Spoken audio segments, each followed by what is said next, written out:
far, we seem to be stable with no drop frames, but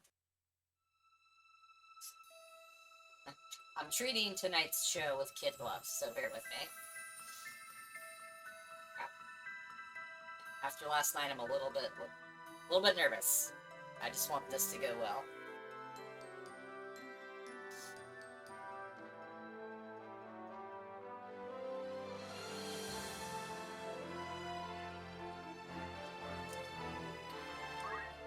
Okay, so we are picking up where we left off from last week on Tactical Tuesday.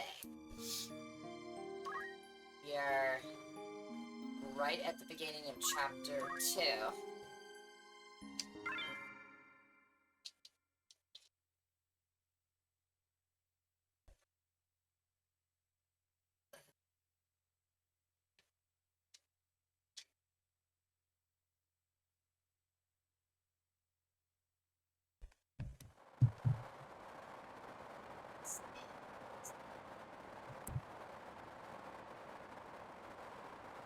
Get myself a little more volume.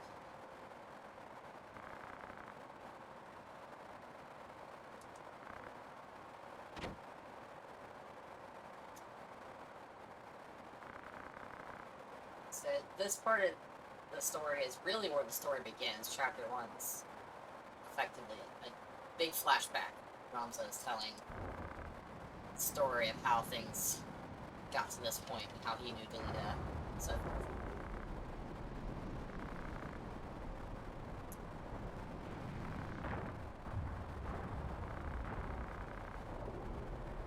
So I'm trying to curb myself from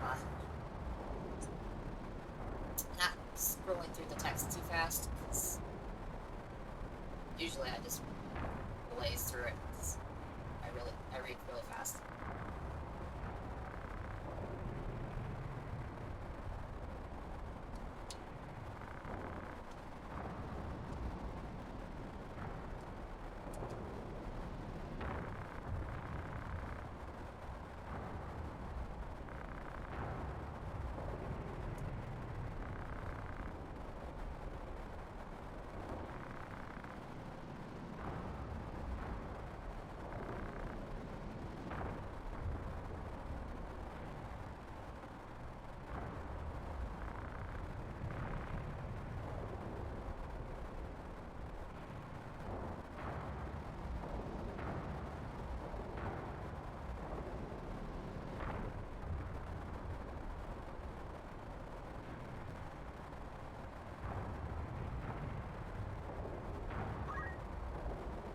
You don't really need more party members.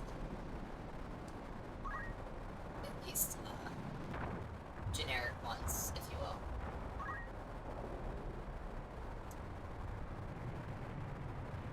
Although in this case, because of how I'm playing the game, where I'm purposely avoiding random encounters, I mean, they'll still happen, but I'm not seeking them out. I'm only fighting the ones that happen as I'm on the way to the next story beat. It's because of that, Lavian and Alicia are actually much higher level than my squads. Might swap Joanne out for actually.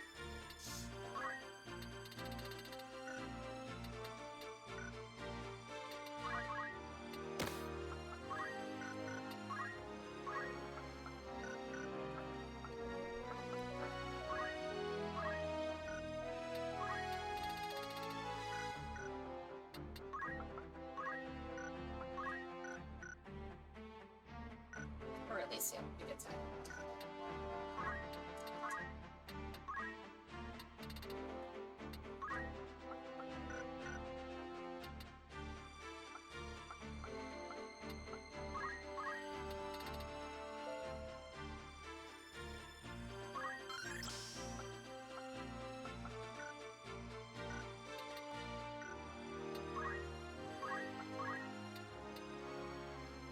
Shields, no.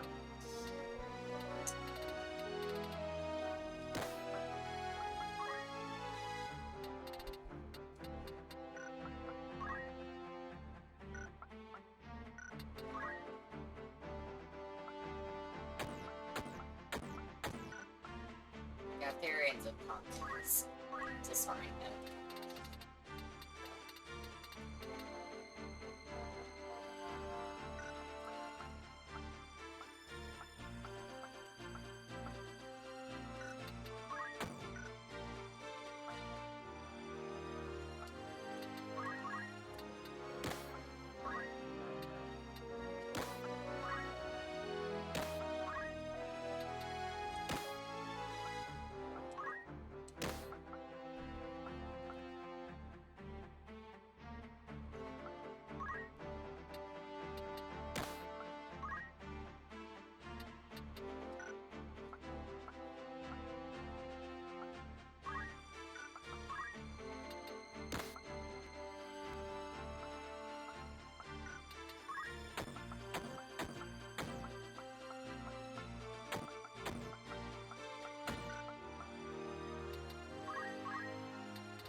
Okay, I'm gonna try to keep this menu stuff to a minimum. Right? It's a big part of an RPG, especially a tactics RPG. But I want to try to keep the focus on the story.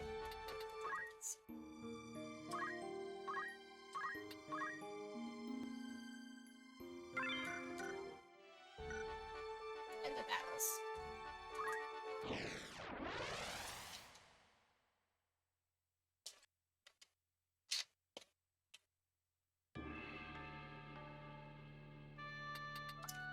I think for the most part, this is gonna be the hardest chapter.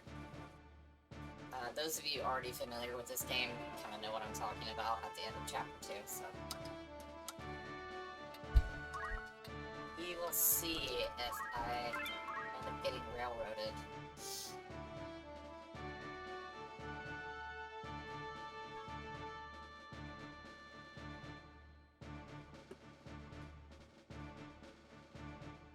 Hopefully not.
gets for being so, rude.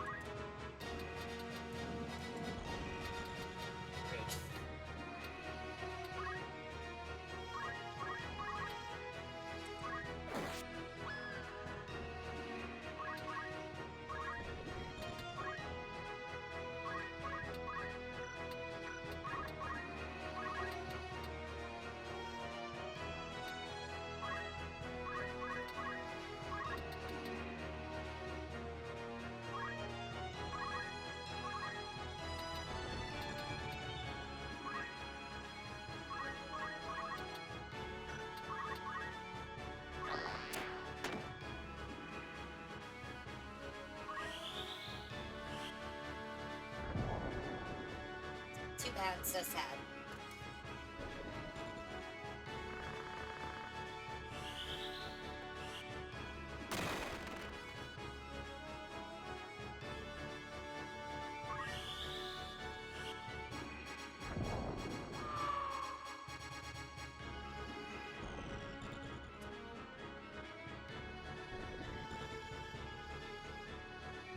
Don't you do it.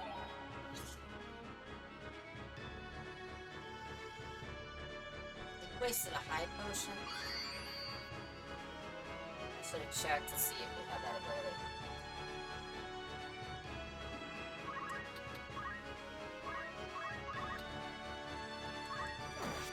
Dislike him even more now.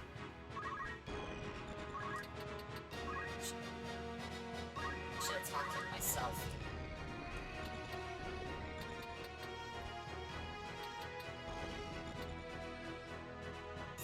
Think this is gonna work? Yes.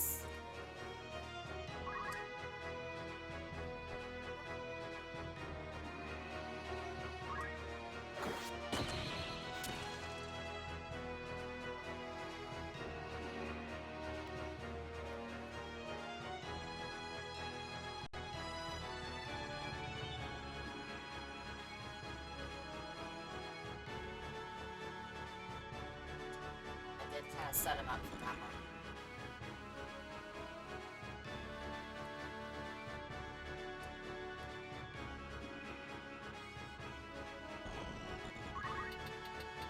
Here's the thing, though.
Like, what was he gonna do?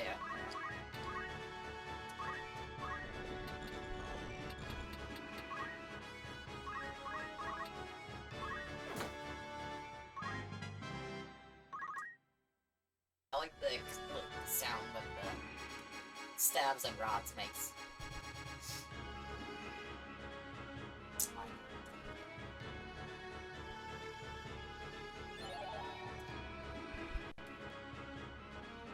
What a jerk.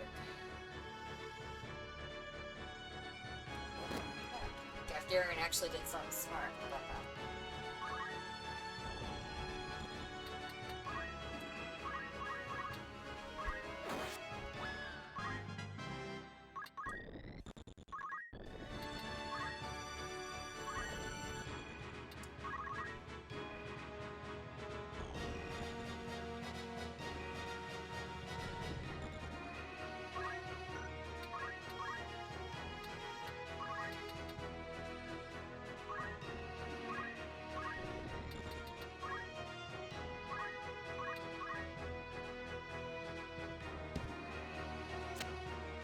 Hey, what's up, Danny?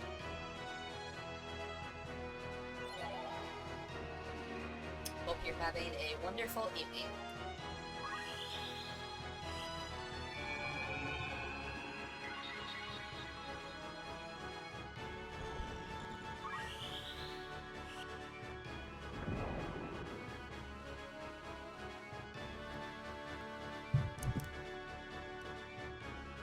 Cool.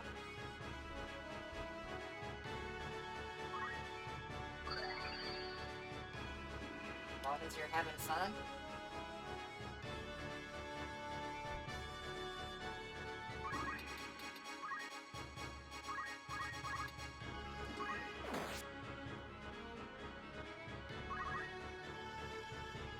Appreciate you stopping by.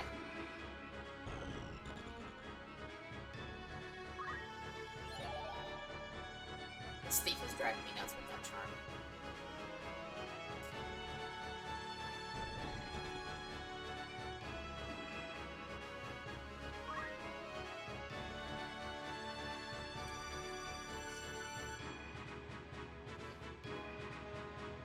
Awesome, glad to hear it.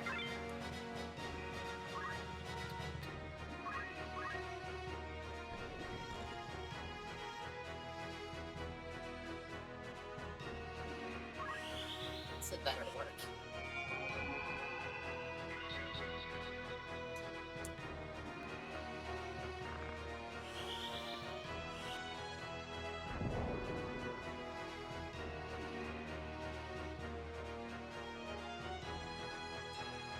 Just another high post.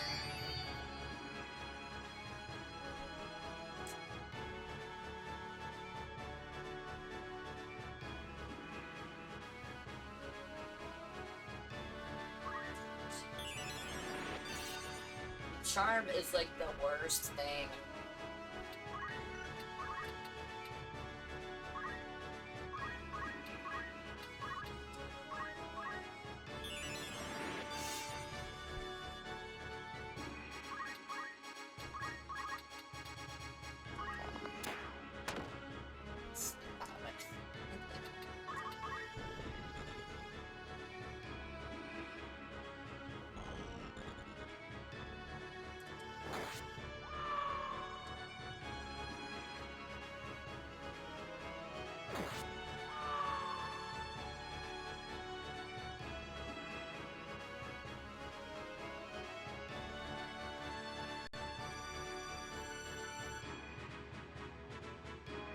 Stop wasting my Phoenix Downs.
Good riddance, jeez.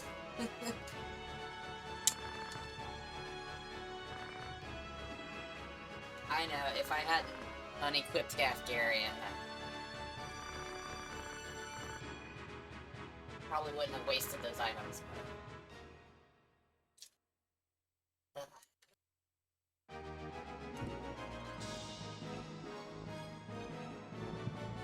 Cool, no problem. Yeah, even if you need to lurk, that's fine. I appreciate you being here. Even if you can only chat for a second, it's cool.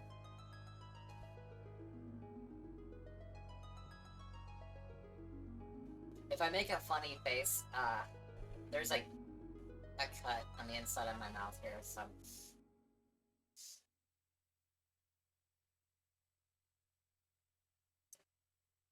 It's like something I ate kind of like scrapes this area next to my gum, and I accidentally bit down on it. So it's like... When I make certain facial expressions, it kind of like... It's not you all, it's just like, ugh. Hurts.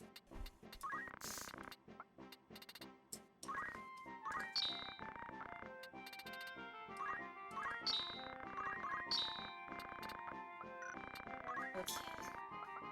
Buy back some of the stuff that was wasted. So let's just...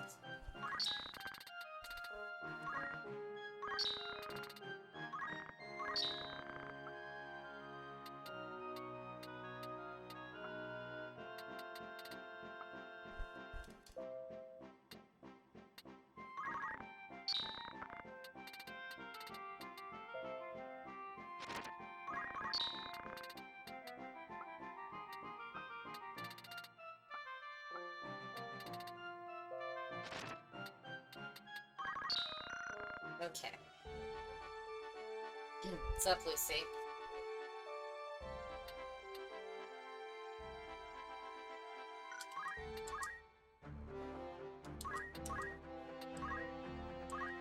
Glad you got the notification.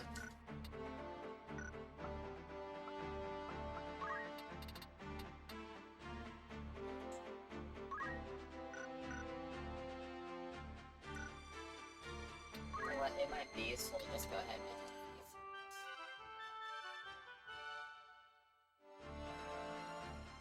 Final Fantasy Tactics, yeah, it's well worth it. If you like strategy RPGs, or if you just like Final Fantasy in general, there's still lots of love here, even if it's a different kind of game. Yeah, this is from... Oh shoot, what was it, 1997? I do believe.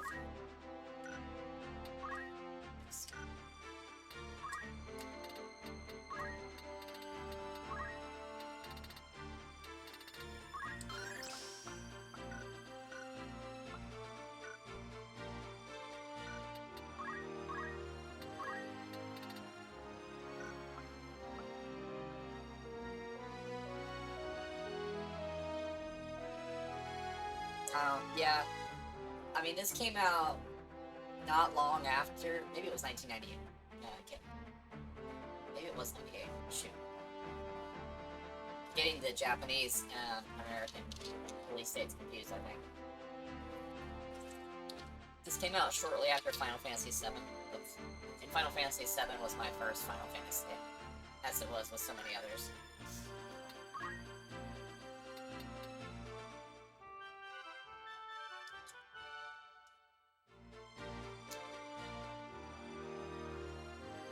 Oh, well, thank you. I wanted to look slightly more medieval, cozy. I'm hoping the little candle also kind of gives off that cozy vibe for y'all. Oh, I forgot the stats.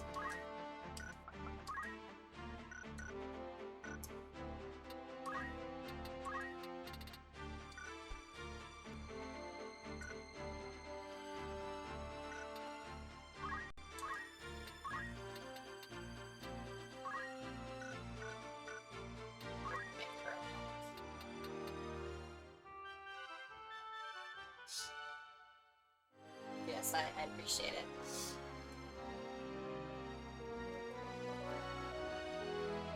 I was on the fence about whether to do lipstick, because like, I probably, between this bottle and my cup, I figured I was gonna smudge it, so.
that's as optimized as I'm gonna get for the moment.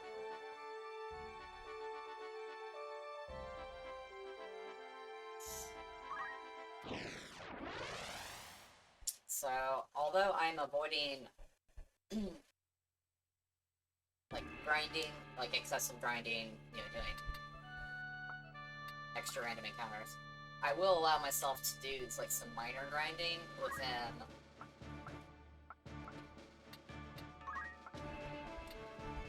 the battles that I do end up fighting.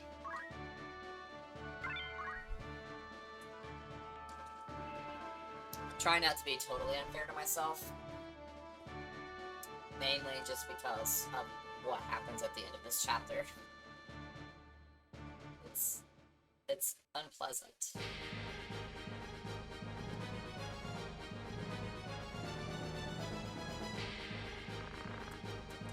And there's a joke about.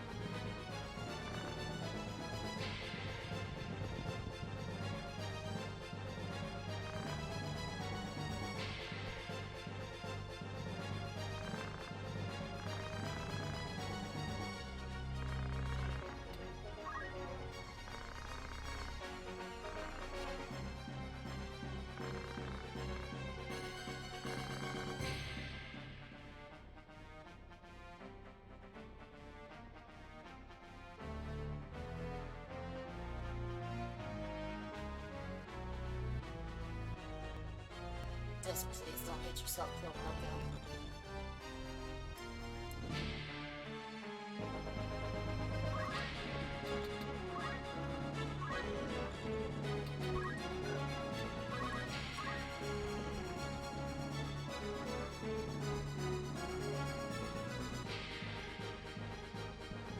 I really wish he would just come toward my party and let me shield him instead of hiding in that corner. Oh well. What can you do?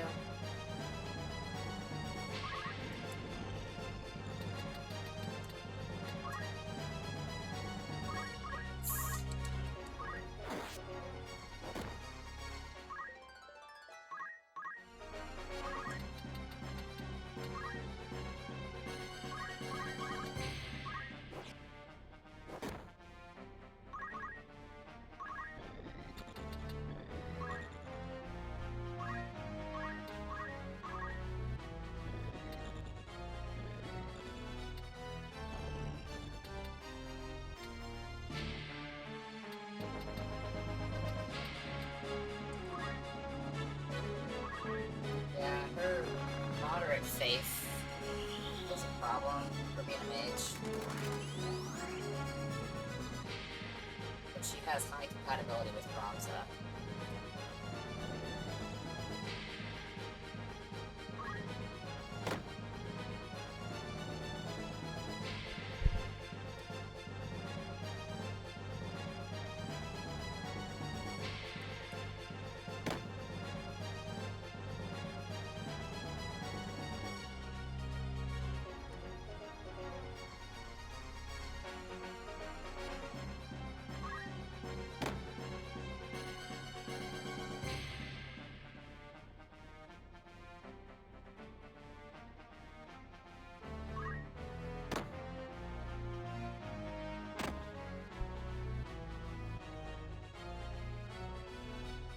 Good that we kept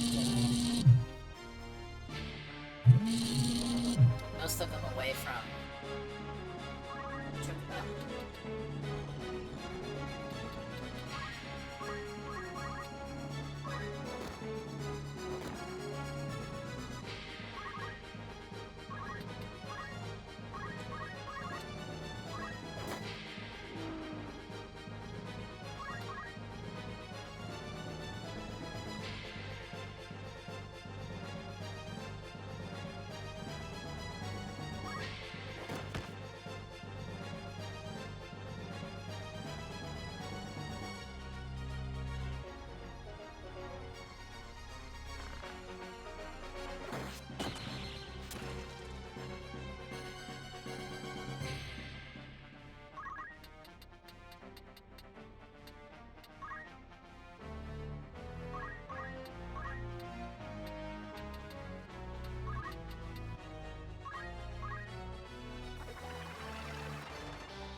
little concerned for a second there. If Boko died, I think the battle would be over. That'd be unfortunate, especially this early in.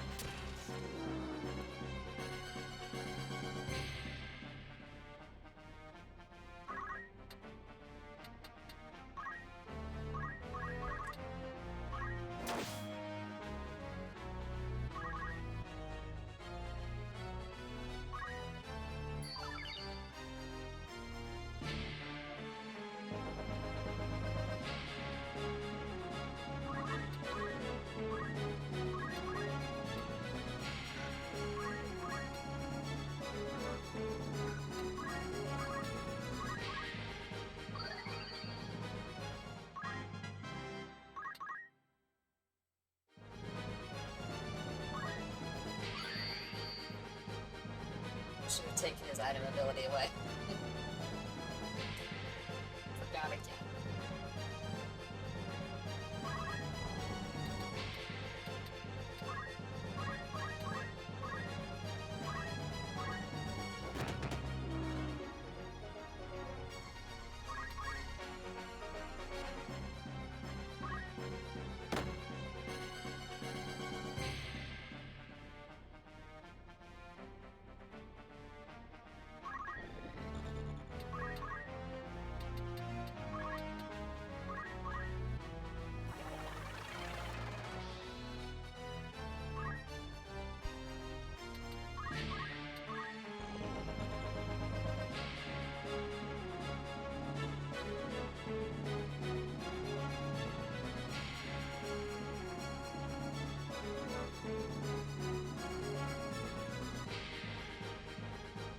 Isn't the music just so good?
Music make even using a potion seem dramatic.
I'll take the Chocobo. He's cute.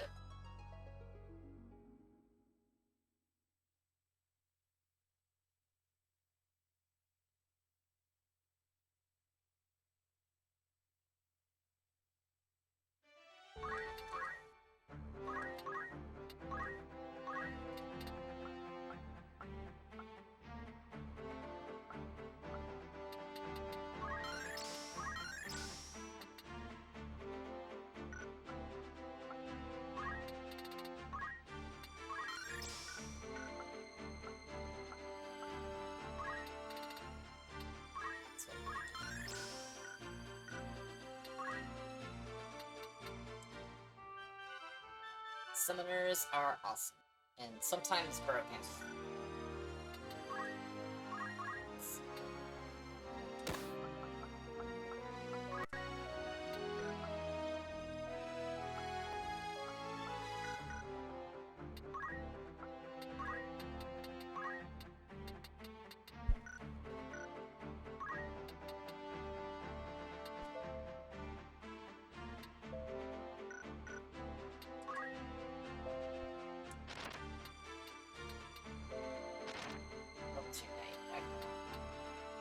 I kind of want Ramza to learn some monk abilities, so... Might...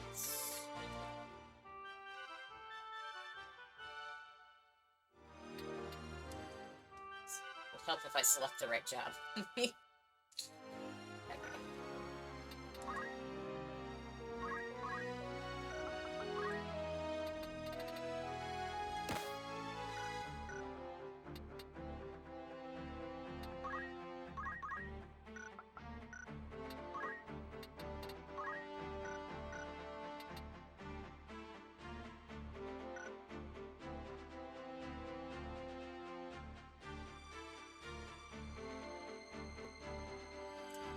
What am I trying to accomplish here? So basically, I do want him to know chakra.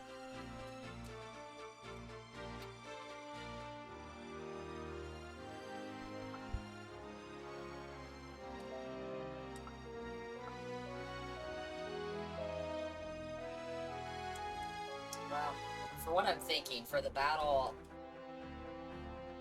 that'll be at the end of this chapter, move hit point up will be really useful.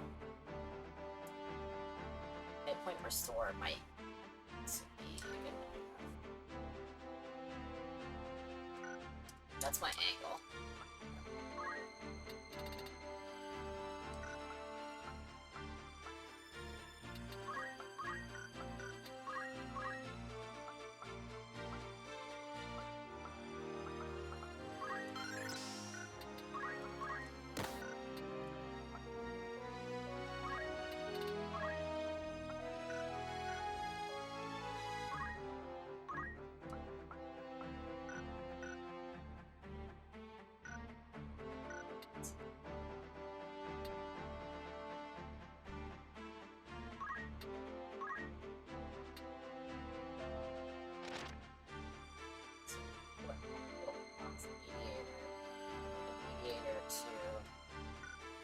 To play around with the party's grade and faith levels a little more easily.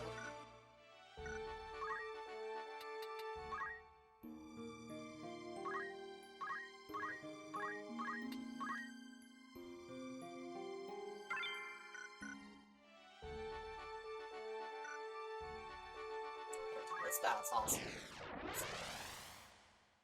Much excitement.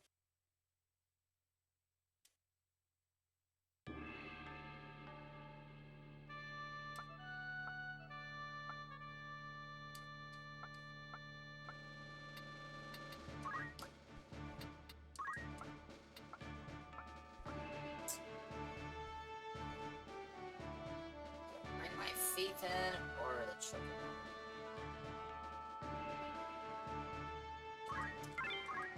Let's just see how the Chocobo does. I don't normally bring him in to this fight.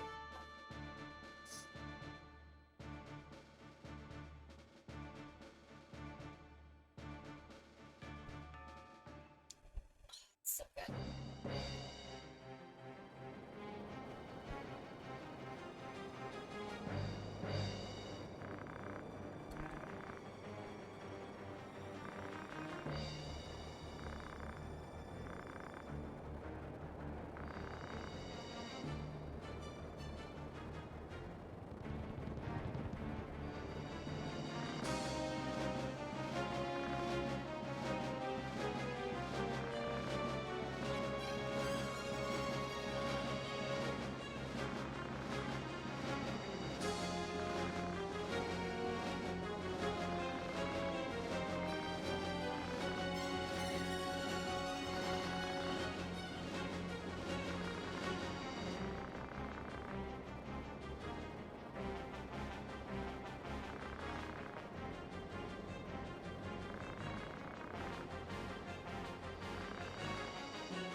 underestimate him enough at this point.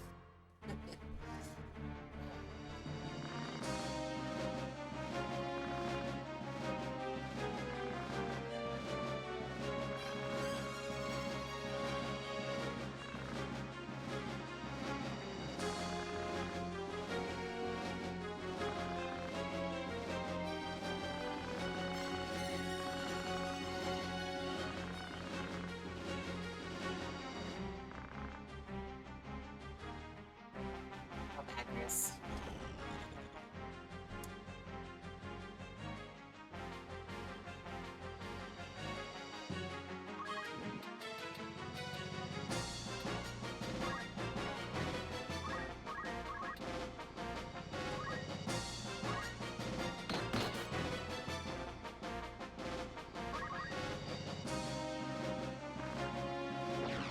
Get out of here, Gatharian.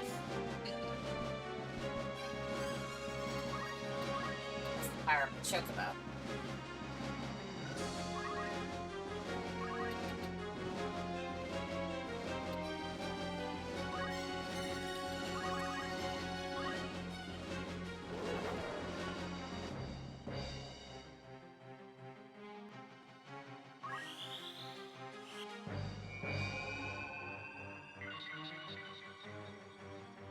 That spell missed so often.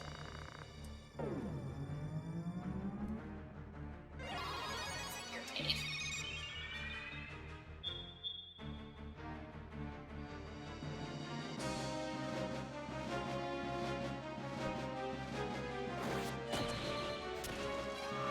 I mean, to be fair, I don't think until... I mean, the Final Fantasies didn't have any voice dialogue until Final Fantasy X, so that was probably the first time a lot of people heard it pronounced.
Well, Pong is on, like, a lot of the Atari anthology collections.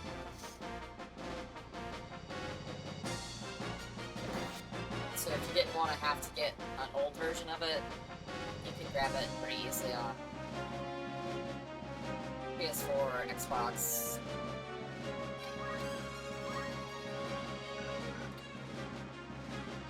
Switch, Steam, whatever.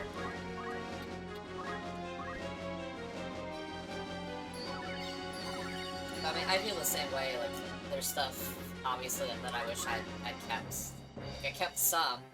Like, this is my original copy of Final Fantasy Tactics from back in the day.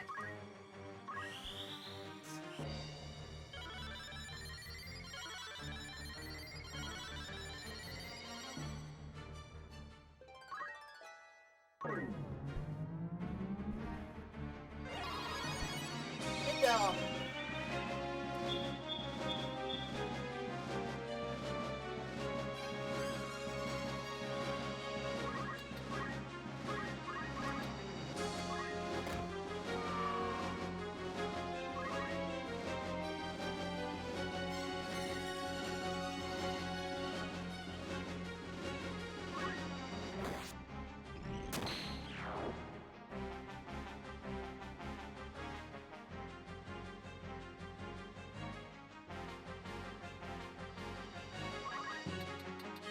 Yeah, I mean, there's a reason why it was so successful.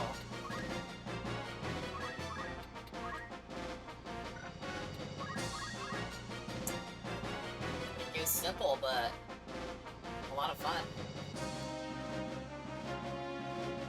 And it was just cool, like, if you couldn't go play ping pong or tennis, that, you know, you had the ability to play that kind of game wherever you had a computer and a TV.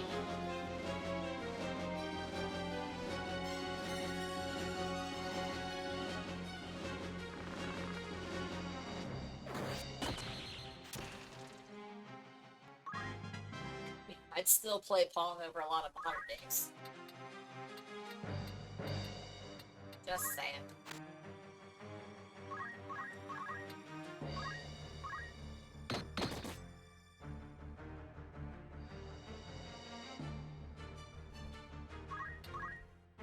Yeah, pretty much. At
this point, the battle's pretty much won. It's just going through the motions.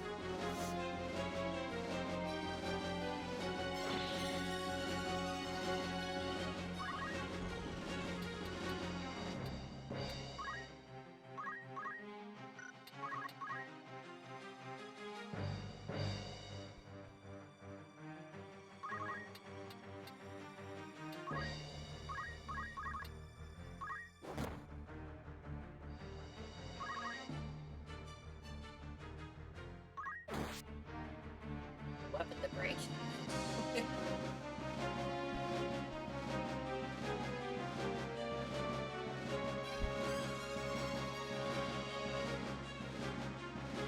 I have Final Fantasy 1 and 2 for PlayStation.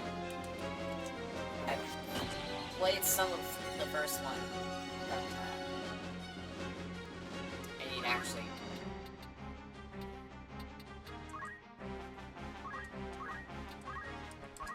go back and finish that one, and then also play through 2.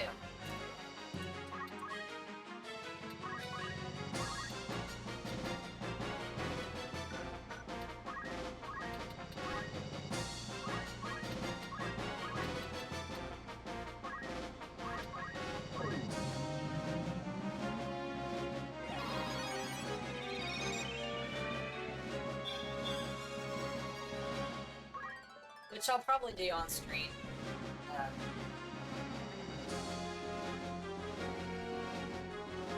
Well, we'll see. The first time I experience a story-driven game, I kind of like to focus on it in private, but we'll see.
party.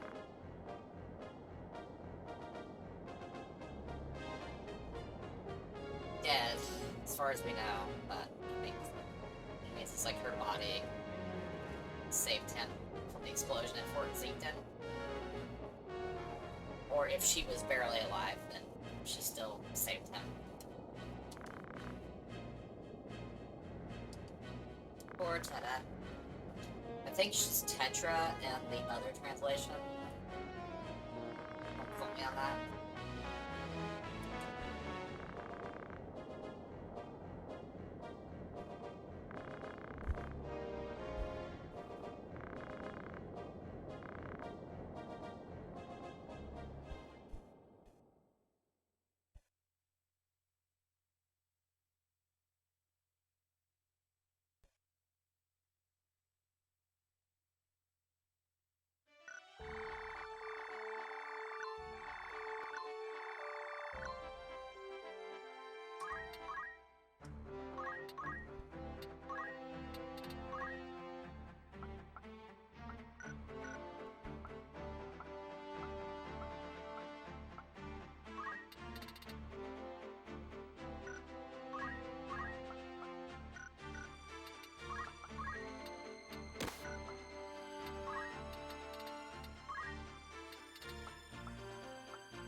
Geomancer job, which has the attack up ability.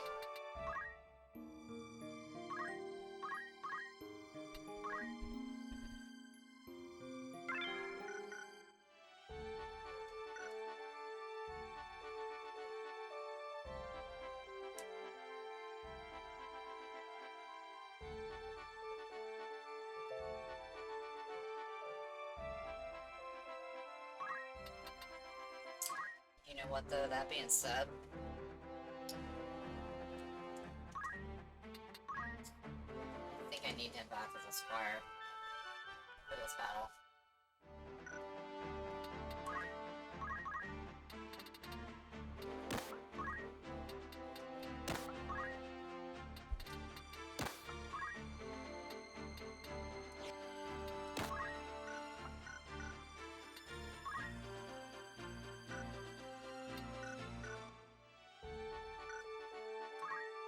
If I'm remembering which battle this is correctly.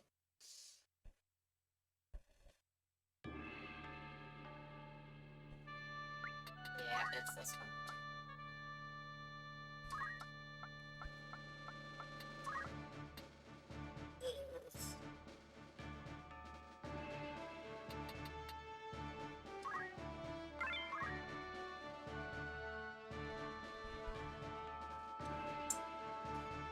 The last time I went through this, I failed this battle a few times, not because I lost outright, but there's a character you need to save, and sometimes he puts himself in a really bad spot, gets himself killed. So.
See, kids, you should pay attention to every single move.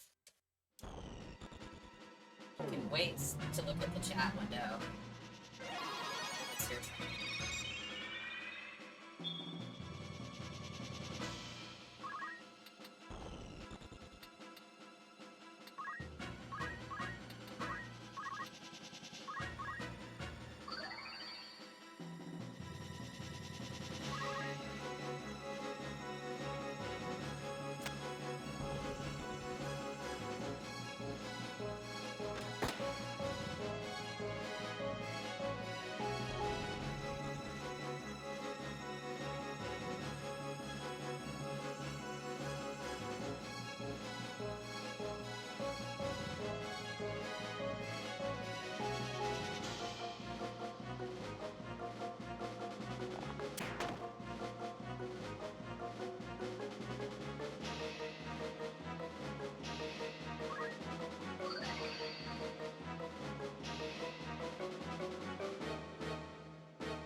Fair play after that battle over.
wizard's down.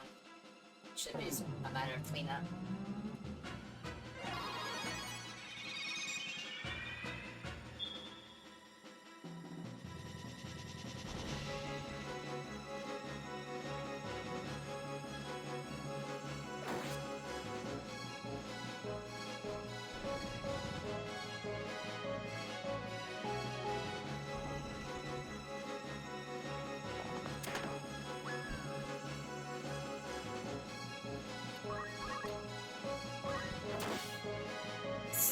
Critical hit. Yeah, critical hit is so satisfying.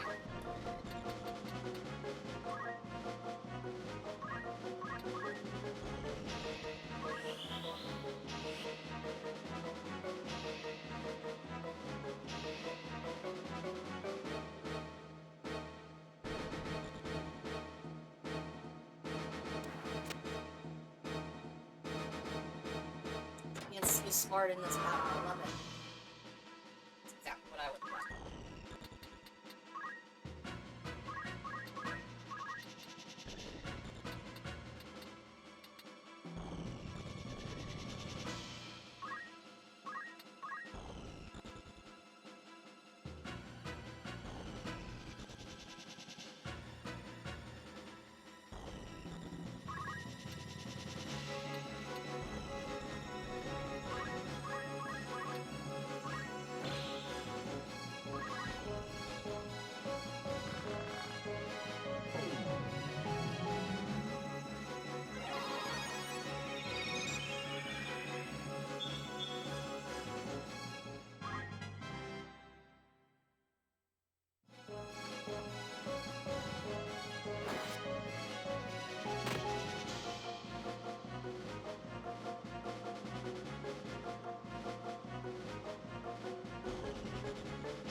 really smoothly.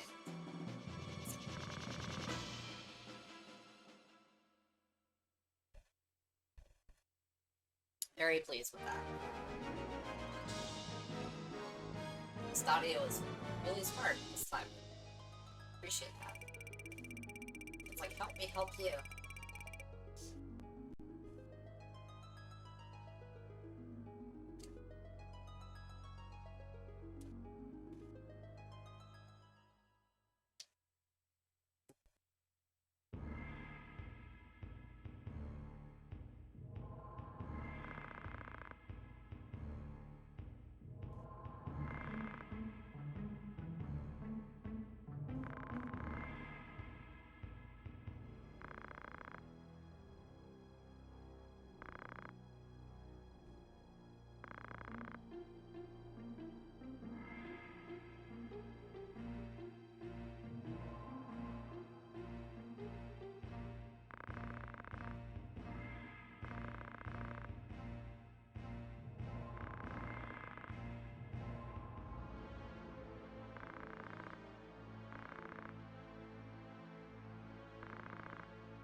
Job points. Alright, well, I'm glad you're able to stop by for a little bit. Chat with us. It's been fun.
Not ideal, but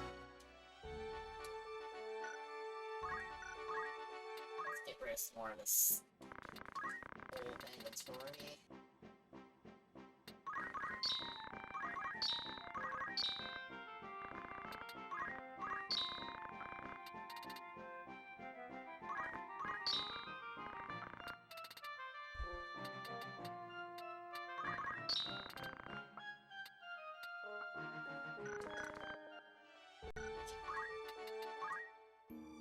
I don't like to overdo it with the saving necessarily, but with all the minutia that I have to like do and all the things I would have to remember if I did it over, I just prefer to get that out of the way.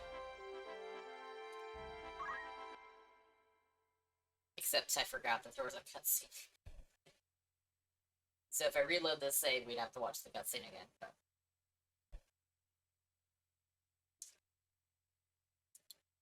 such is life.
Sweet little mama.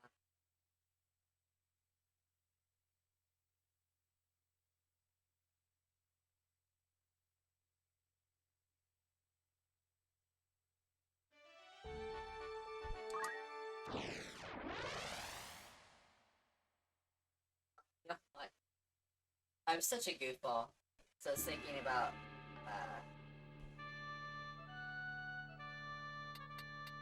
it's not the end of chapter 2 where I got railroaded. I misspoke earlier. It was chapter 3, like the last time that I tried to stream this game. This was last year. It was the end of chapter 3 where I hit a brick wall at warp speed. I mean, the last battle of this chapter can still be tricky, but I don't think it's anywhere near as dangerous. It's the one at the end of chapter 3. Feel better having clarified that. So I know someone was probably going to be like, really? You have trouble at the end of chapter 2?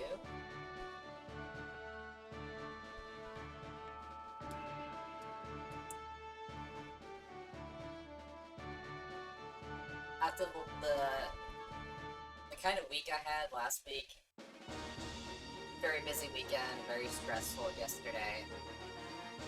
I don't know if my brain's firing at 100% efficiency, so bear with me.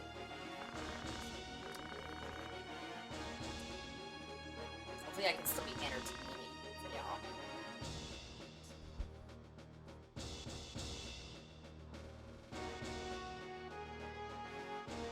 Remember the first time I fought this battle ever? It threw me, because this is the first time you ever encounter enemy summoners. At least in a story battle.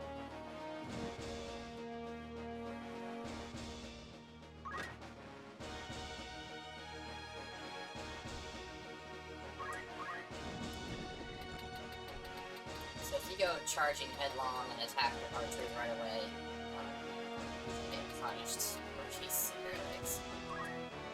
We're gonna try to draw them in the way we did with those black mages and the Chapter 1 Order Trade City fight.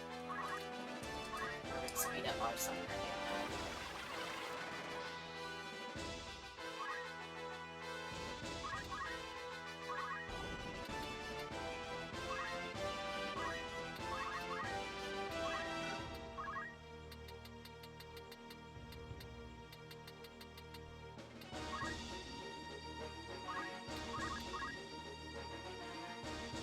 Might be able to charm one of the summoners this thing. That'd be sweet. Because that'll go a lot faster.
As devastating as this one.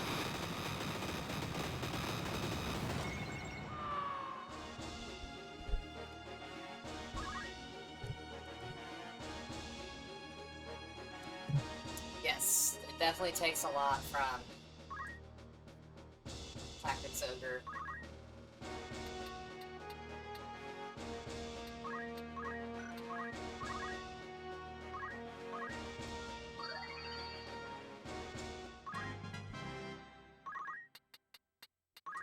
I still need to play any game from that series. I have Ogre Battle 64 sitting over there, but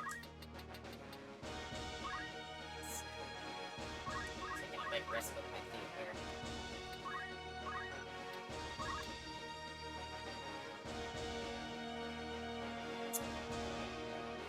What do I want to do? Some damage or a chance to turn it? Let's see. Darn it.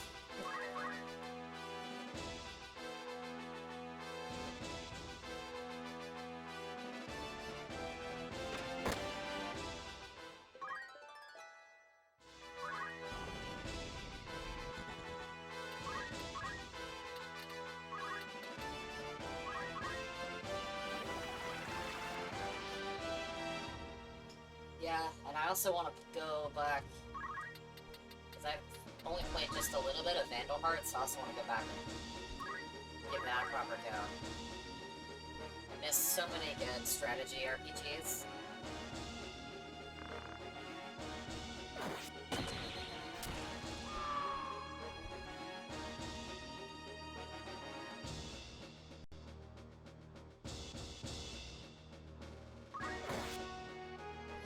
Jerk. Hit that.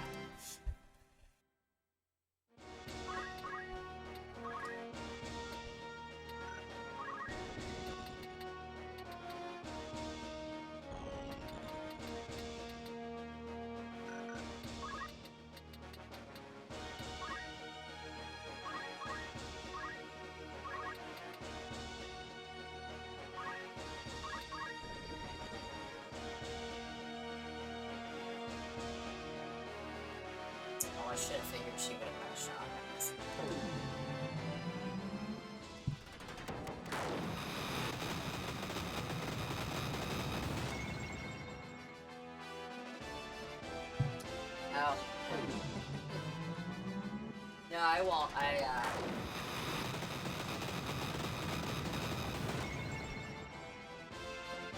We've identified which save slot to use on that, so...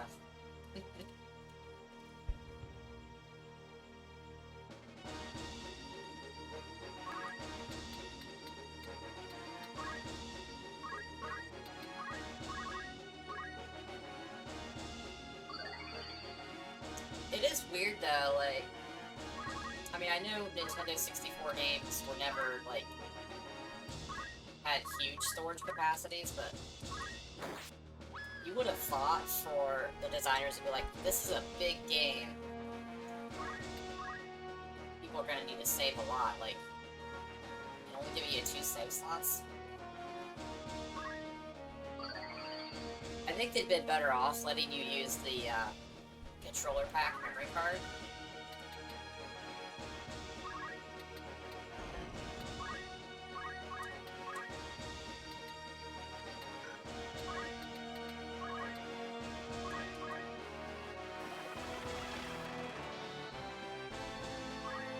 So even if it took up a lot of room on the memory card, at least you could potentially use more than one.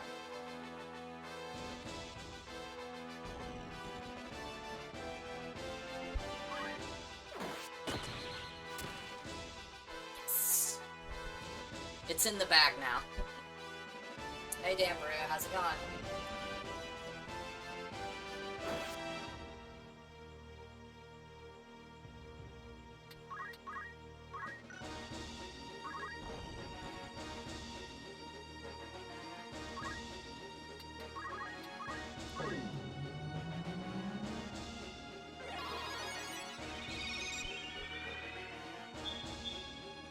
Okay, no problem.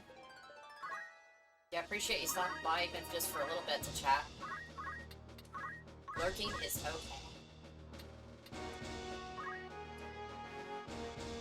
Hope your Destiny sessions are going well this week.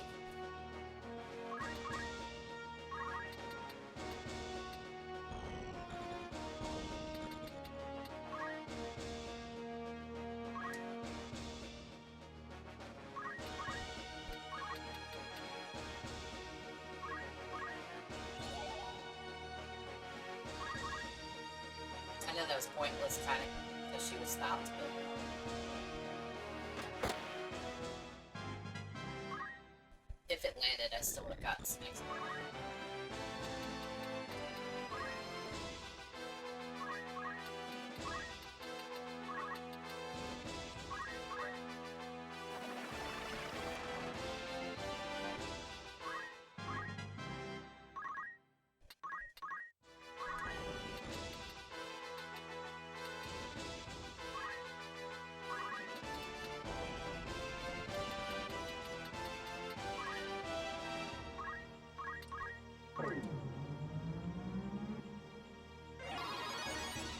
I'd really love to get a hold of Vandal Hearts and Ogre Battle on PlayStation.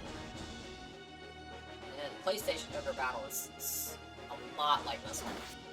I think Squaresoft pretty much used exactly the same kind of battle arenas and camera.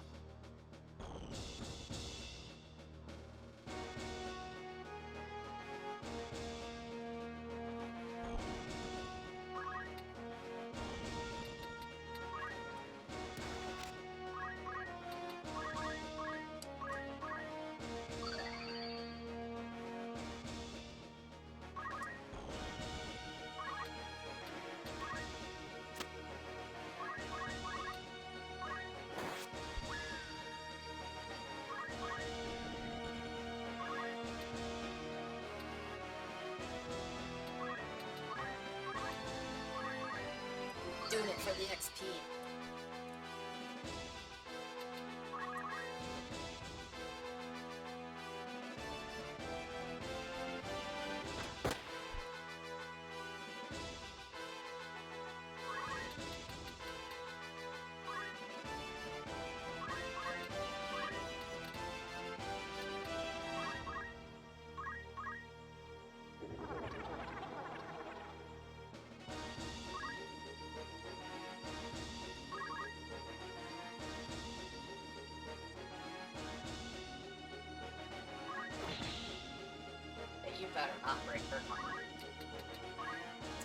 I lost that triangle hat.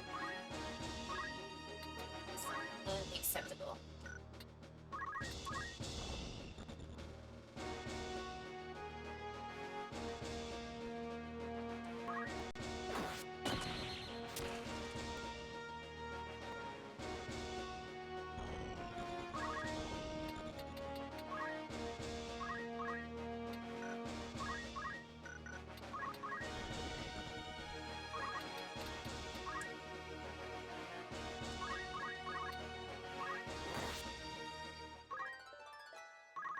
Yay, celebrations.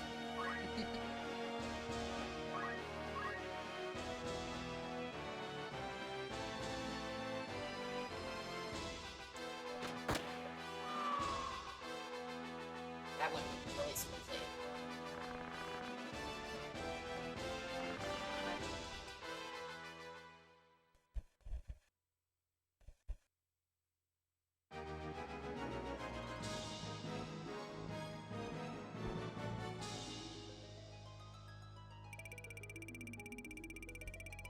Yeah, now that you mention it, it's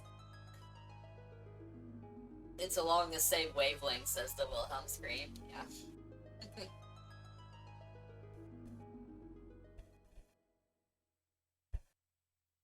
The last time I heard the Wilhelm scream was playing Deadpool on PS4 the other day. So, yes. I'd have been disappointed if it wasn't in that game.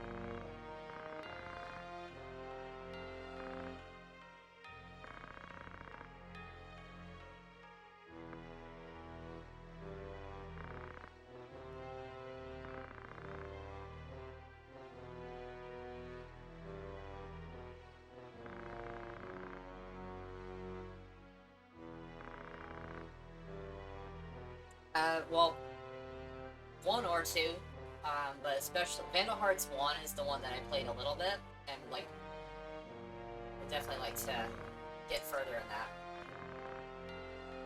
I've heard Vandal Hearts 2 is really good. I think there's...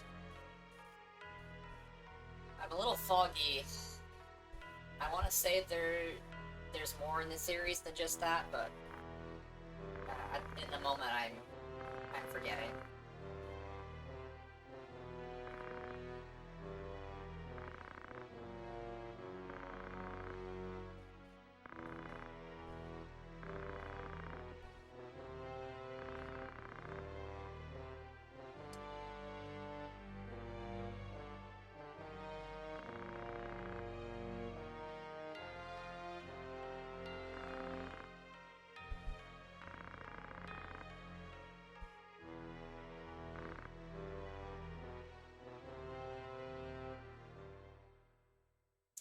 What am I thinking of?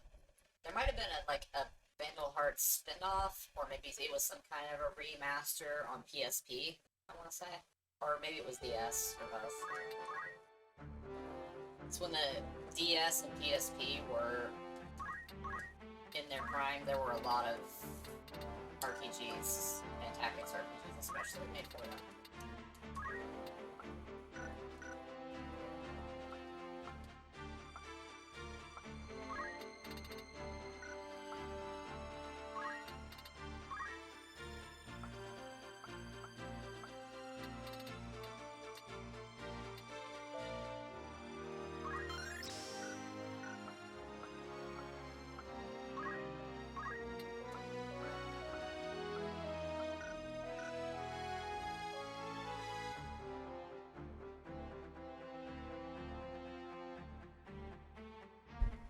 Oh, yeah, no problem.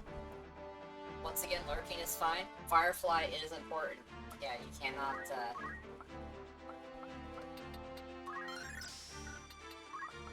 I know you've been working hard to make that a thing, so I dare not interfere.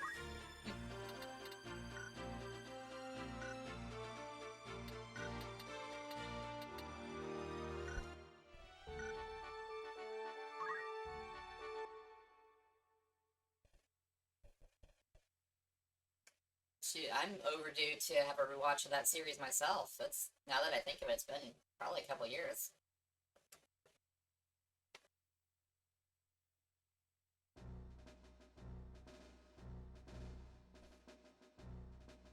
Yeah. Wait, are you talking about the game?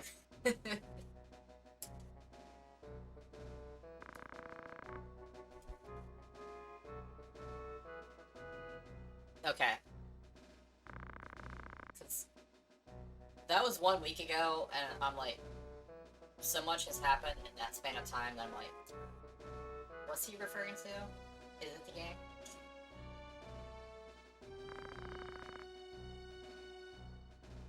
Yeah, I'd say I probably got through chapter 1 almost as fast as you possibly could. Like, if I had different luck and had not had as many random encounters, obviously that would have made it faster. But I felt pretty good. Like, we finished it even ahead of schedule. Like, I gave myself 4 hours, and it was done in like 3 hours 30-ish.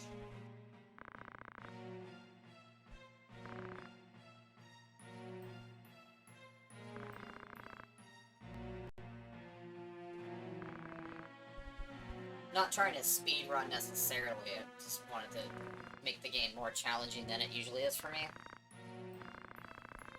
Because, I said this on the last stream, but for those who didn't get a chance to attend or didn't memorize everything I said, why should you? It's a little too easy to break the difficulty of this game.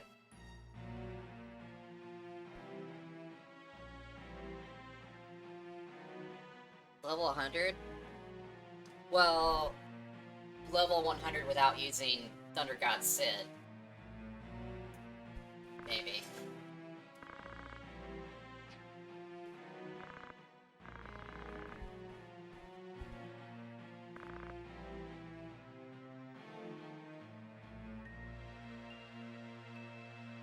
Yeah, but I think it still depends on who's in your party. So if you've got Agrius and Sid, and either Beowulf, Race, or who am I thinking of? The Machine Golem you can get later. Still pretty much breeze through most level 100 enemies.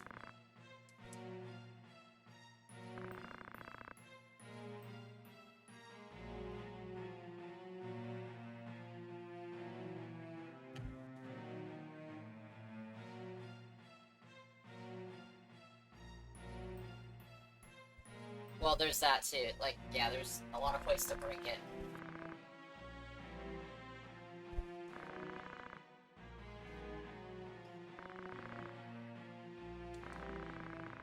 And of course, calculators that are skilled up enough can absolutely annihilate the board.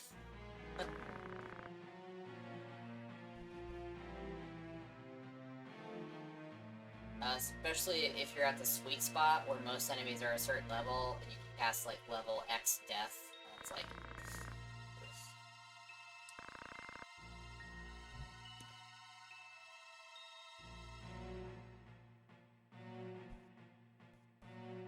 the calculator, like when you first fire it up, they are pretty. They're kind of stiff. They're not very effective, but once you have most of their calculation skills learned, it's like, because the thing is too, they don't have to worry so much about charge times, so they can just devastate a board.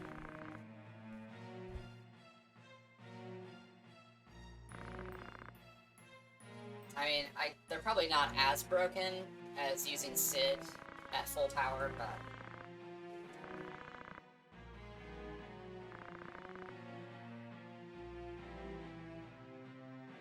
Cloud can be really powerful, but he's not as fast as the other, like, special characters.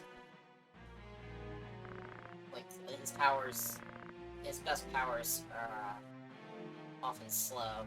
Except for finishing touch, which can cause petrify, and that's relatively fast, and that can be devastating.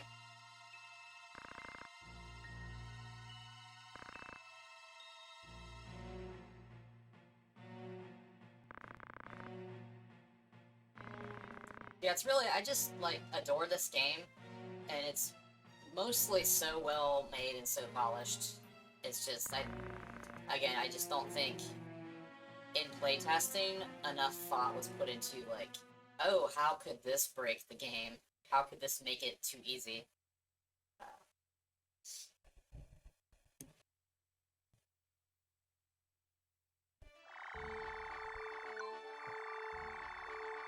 Yeah, I mean, at least they gave us the deep dungeon, but yeah, it would have been nice if there was more, or if there was like a new game plus that really ramped up the difficulty. What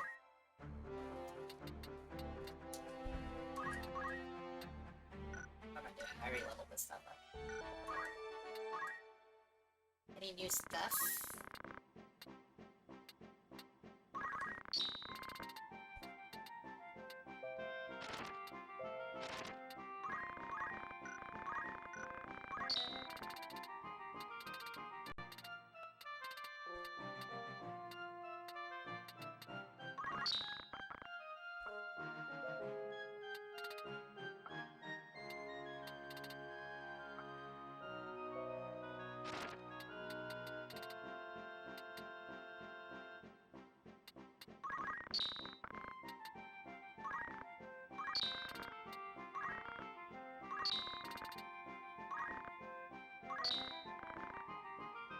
Oh, here we go.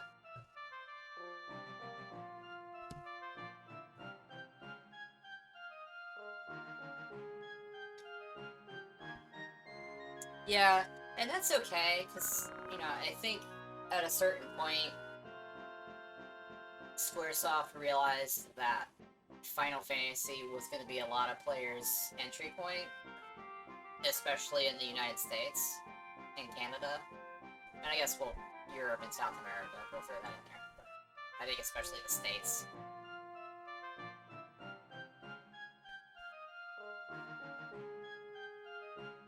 Yeah, because you think about Final Fantasy V's job system is basically the same as this, but it's a little harder to outright break the game and make it too easy. It can still be done, but I think that was made a little bit more... It's also a simpler game, like the mechanics are simpler, so...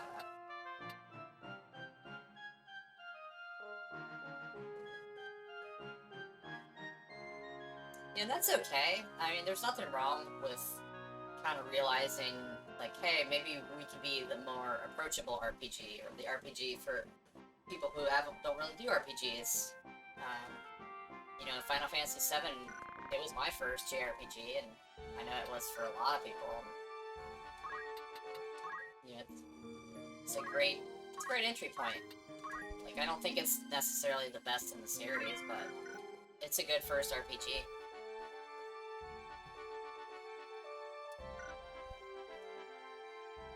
It'd be a lot harder to jump into something like Dragon Quest as your first, or thinking of something more recent like Blue Dragon would be probably a hard one.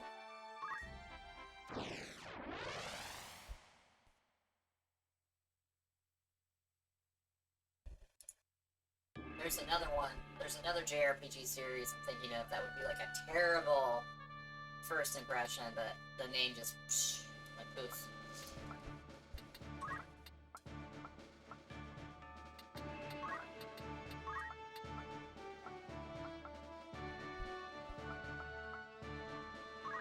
Now let's go and throw a little chocobo flavor in there.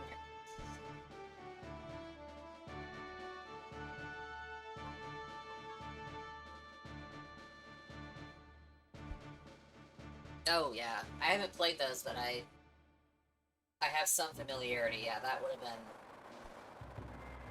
like if I didn't know anything about RPGs and that I tried to jump into one of those, I'd probably have a bad time.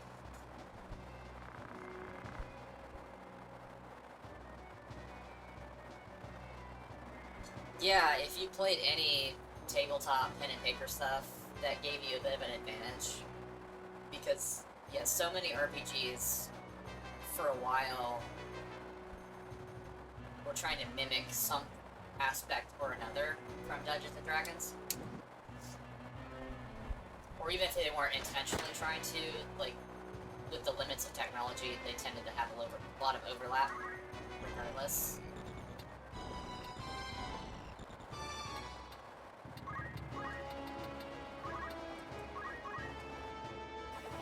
Oh, I forgot to put her tap. Give her another house. Oh, and I forgot to put most of the stuff I just bought. So this is where my head's at. Like,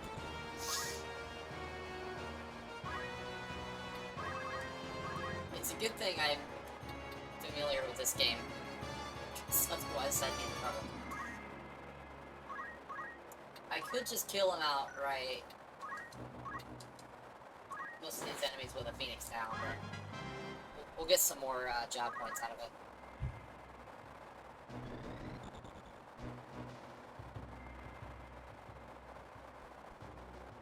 Oh, I'm glad you brought that one up, because actually we talked about it on last stream. I've beaten that game once, and I recently reacquired it, and that's something I would do for the stream. Like, it's harder for me to do RPGs compared to the old days, when I was much younger. I don't have as much energy and wherewithal to play a lot of these longer games. But The Legend of Dragoon is something I would definitely love to play through again. So I think it's greatly underappreciated.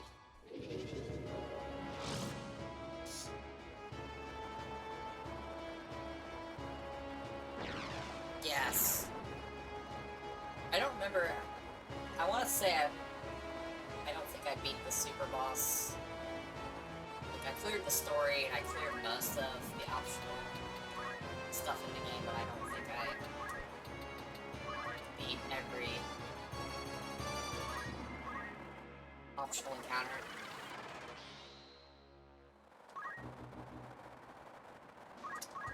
Yeah, and it sold really well. I'm surprised that Sony never did anything else with it. Like, I mean, at least it did get re-released on PS4, but really astonished that there was never a follow-up. Even some kind of, like, spin-off on the PSP or something, I'm just really, really shocked. Actually, I can charm these guys. Let's see if it works. Ah, darn.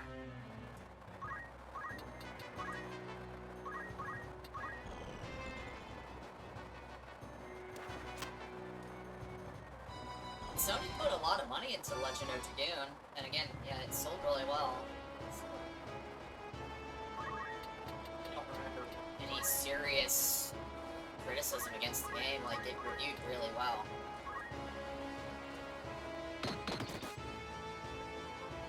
Yeah, I think that would have been the perfect way to either do, like, a re-release or some kind of spin-off. They could have done, like, a prequel that went more into, like, the Winglies.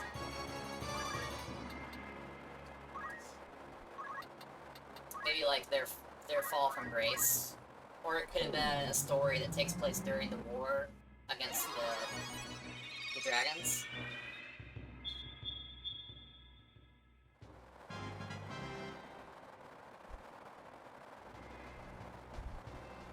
Yeah, I generally don't like to see a full remake of games that are already, like, perfectly good. Like, a re-release is fine. You know, make it available for people.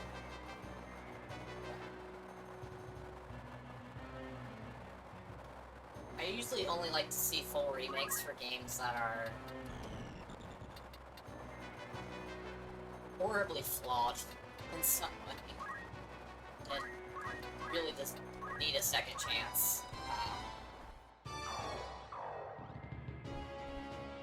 Because to be honest, like, I know that it looks really pretty, but I don't think Metal Gear Solid 3 needed a remake.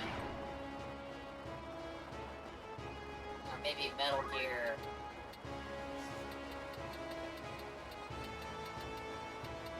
On the MSX.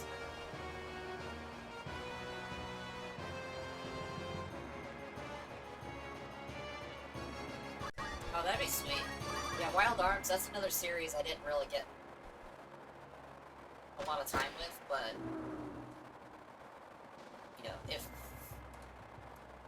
hypothetically, if my channel really takes off to the point where I can do this more so as, like, my living, basically. I know that's easier said than done, but that would probably be the situation where I might be more likely to be able to go back and try some of those games, like Wild Arms. If there was a demo for it, I think I played the demo. That would probably be like the extent of it.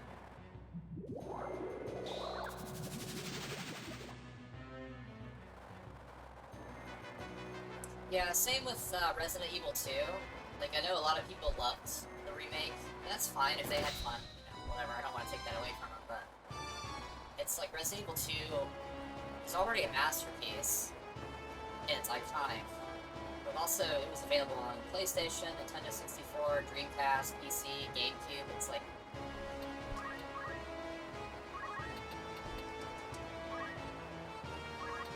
and then of course Capcom added a bunch of DLC and microtransactions and stuff.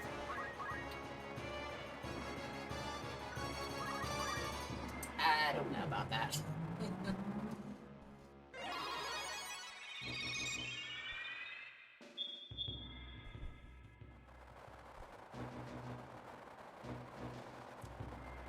Yeah.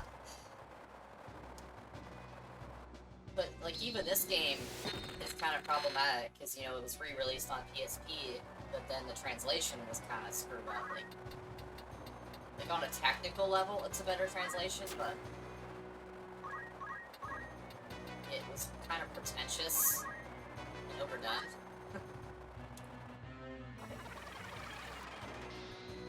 Like, maybe a re-release that gives you the option you can either play this localization with some extra, like, bonus material, or you can choose the War of the Lions translation.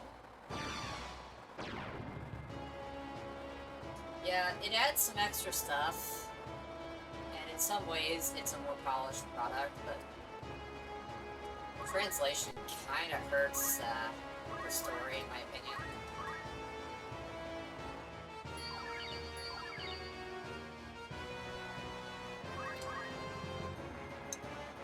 And then they added some stuff that ties in with Final Fantasy XII, and I think Balthier is a guest character, and I think he's broken. At least that's what I heard. I didn't get very far in War of the Lions.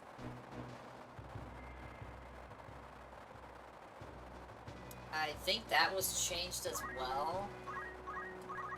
Probably not as drastically, because the English version of War of the Lions, like, goes really hard on, like, ye olde English, like, to, like, an obnoxious extent.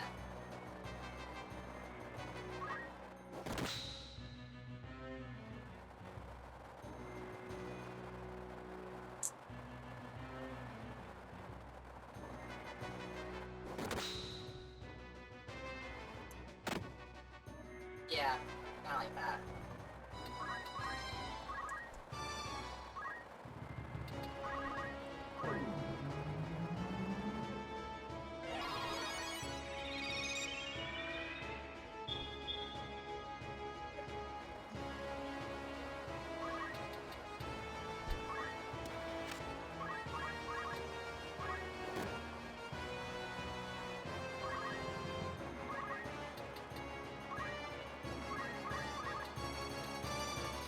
Give up, I have the high ground.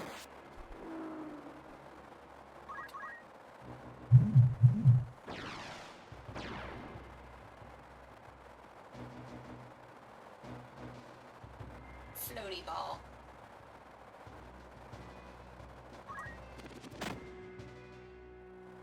Right on point, game.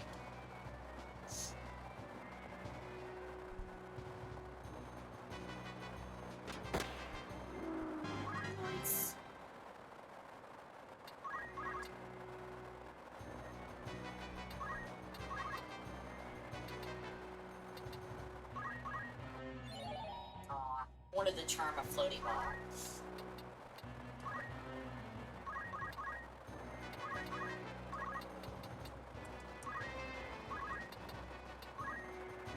By the power of Moogle.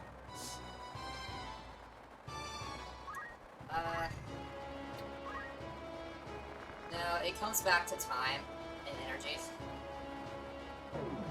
I've played a little bit of Vandal Hearts, and I do have Tactics over Battle 64 sitting on my shelf to play eventually. I just, for me to really be able to get into more of them, I'm gonna have to be able to spend more time getting compensated to do this versus working. I hate to even bring up money, it's just one of those things where it's like, my job also steals a lot of my energy, and that's a big factor for being able to play these games. Because even if they're not like reflex intensive, just the amount of time and mental energy some of these RPGs require.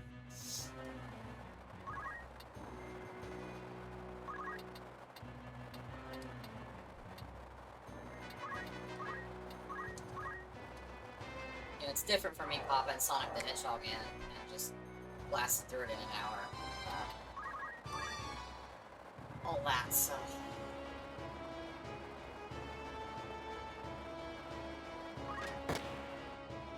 So the more everyone can help my channel grow, the more likely it is that I can play some of the longer and more intensive games.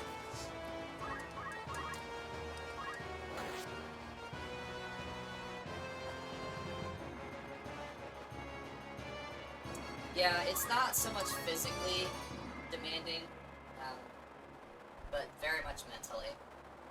Like, I don't have to think about this game as much. I mean, you still gotta be on top of it, but I don't have to spend any extra energy understanding the mechanics or, like, figuring out, you know, what the game is telling me.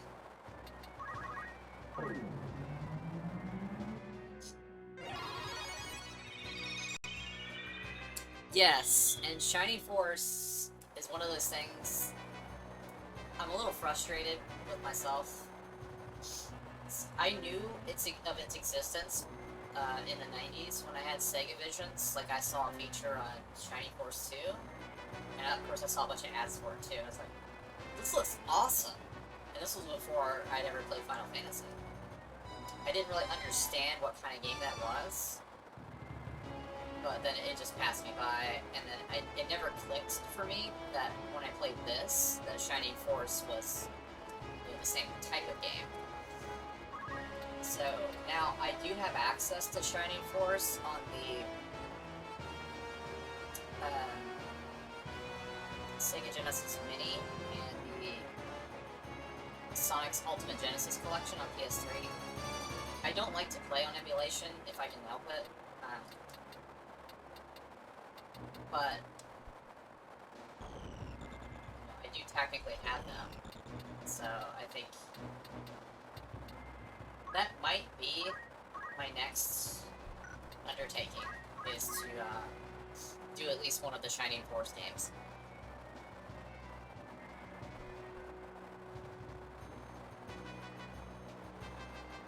Yeah, I would love to have the original cartridge, but maybe just in the meantime, just so I can say I experienced the story and the gameplay, to go ahead and play it on the PS3 collection that I have. At least with a turn-based game, playing on emulation is not going to be a big deal if there is any input lag.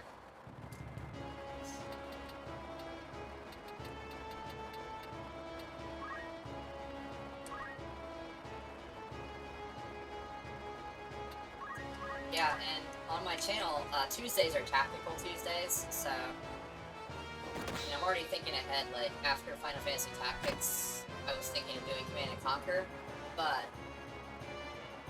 might do Shining Force. I might do Command & Conquer first, because I might need a palate cleanse. And I've been dying to play Command & Conquer for my audience.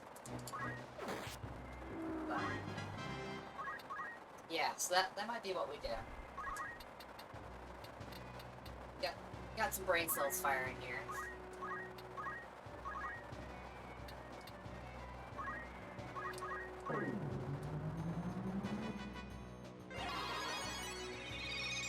Let's see, I think on that collection it has Shining in the Darkness, Shining Force, and Shining Force 2. So it's pretty well covered. And it has all the Phantasy Stars, and I've barely played the Phantasy Star games, and I feel so bad because I know they're classics. I know I'm missing out.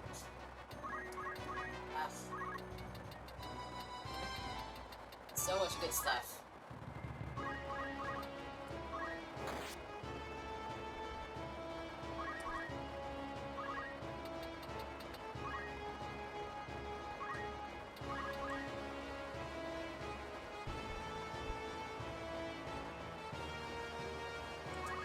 I know if I can kind of get over that initial hurdle, like learning the mechanics and coming to grips with like who the characters are, what the setting is, and what the story is, I can get pretty deep into the Phantasy Star games.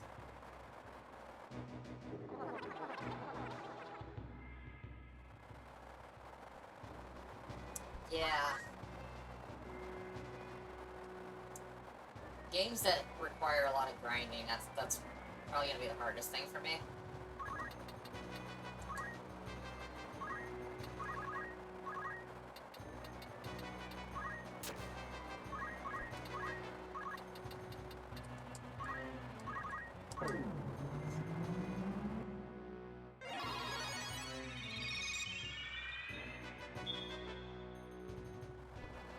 Yeah. Well, that collection does have Phantasy Star 1, 2, 3, and 4, so I can start at the very beginning with the Master System game. Which, oddly enough, is in some ways more advanced than at least Phantasy Star 2 on Genesis.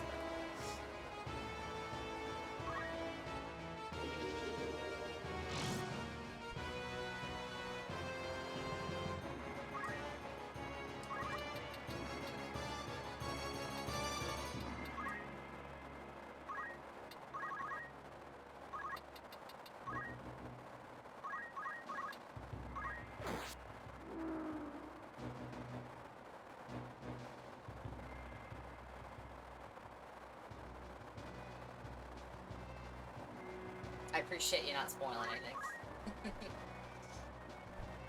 Yeah, at the very least, I think I could live with myself if I at least get through the first game. It's probably not fair to put that pressure on myself to be like, I have to beat all 4 Phantasy Star games.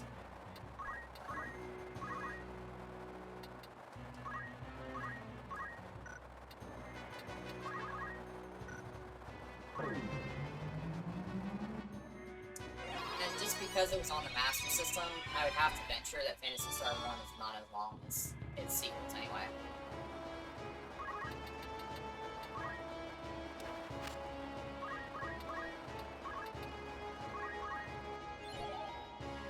Darn. I wanted the job points.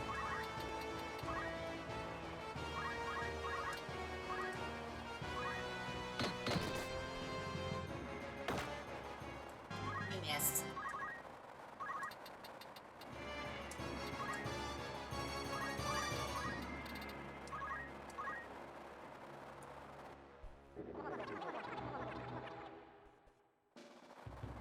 Yeah.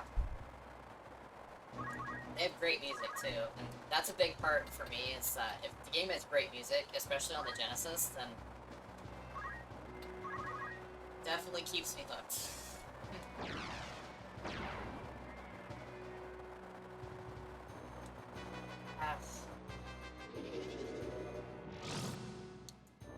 One of these days, when I have money to buy a games, I do want to at least get the Phantasy Star 2 box art is gorgeous, and I'd love to have it with the big, like, 100-page booklet. I love that stuff. Plus, having the original cartridge would be fantastic.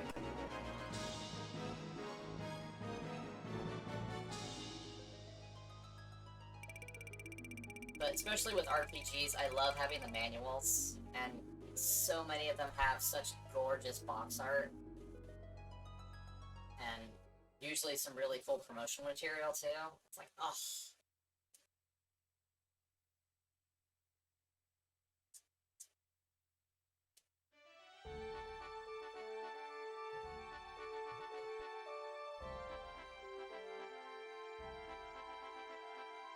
Yes, and I don't think there have been enough RPGs that went the sci-fi route. I know Phantasy Star is not the only one, but yeah, we definitely need more of that.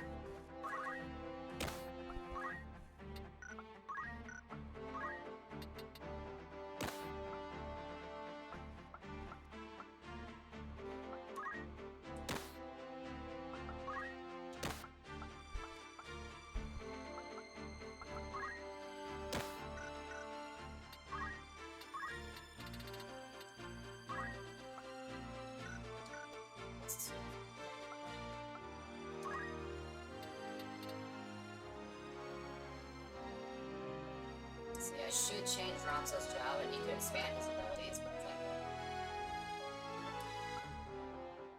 I need him to be survivable for story battles.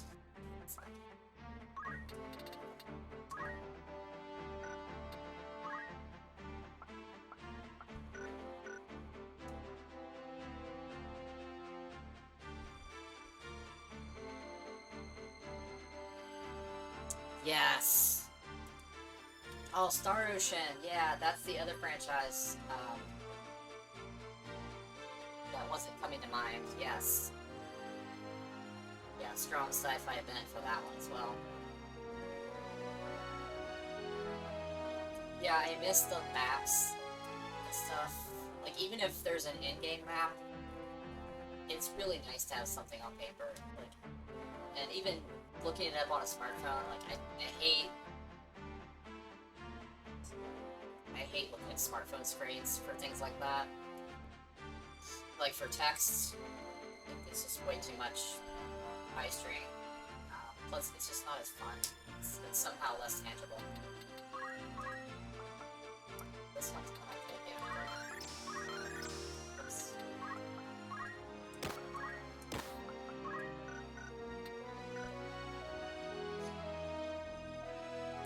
Yeah, the maps and, like, the mini-guides, like, I'd probably be careful not to read the Phantasy Star mini-guide too deeply, so it won't spoil anything, or, like, be too hand-holdy, but...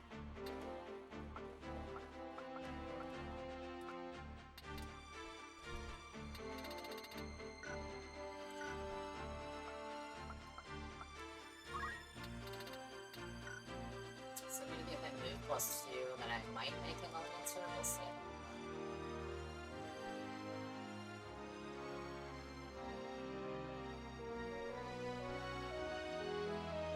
Yeah, that's another series that if I had the time, I would love to give at least one of the games a whirl, but...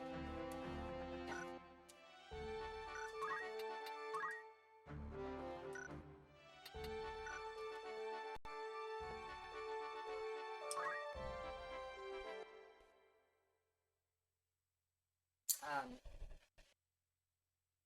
Yeah, one of the thoughts I've had in recent years was, like, on the PlayStation 1 alone, I don't know if I'll be able to complete every RPG on that system before I die. That's kind of makes me sad, because I'm like, I've got to play Xenogears and Vagrant Story and the Vandal Hearts games, Lunar. I'm like, oh no, and there's so many other games.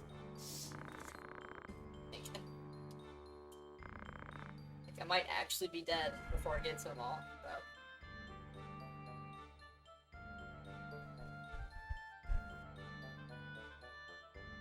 I'm sorry for the audience if it's a little awkward. I'm using my phone to look at the chat window. Because my PC's kind of like at a weird angle to be able to look at the chat. I guess technically it says too, but at least it's closer. And I've got it propped up on the tripod. So it's the professionalism that makes this stream great.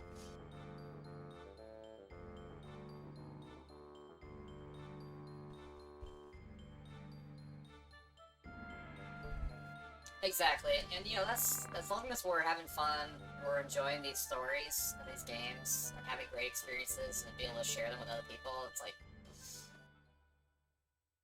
And doing this, I think, is added motivation for me, because I'm like, I don't know if I feel like the slog of this RPG, but if I'm kind of sharing the experience with you guys, then that kind of helps.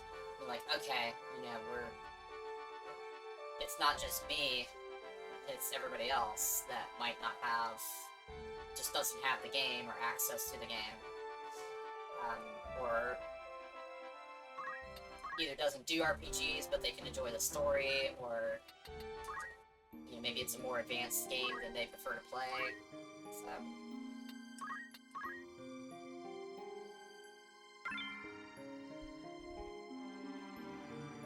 oh my gosh, the Saturn too. Yeah, there's like, I know it's also on PlayStation, but there's Grandia, and then there's Shining Force 3.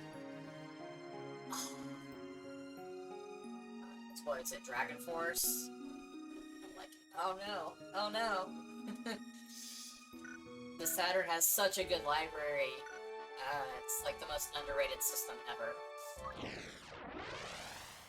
Like, it did not deserve the thrashing that it got in the United States.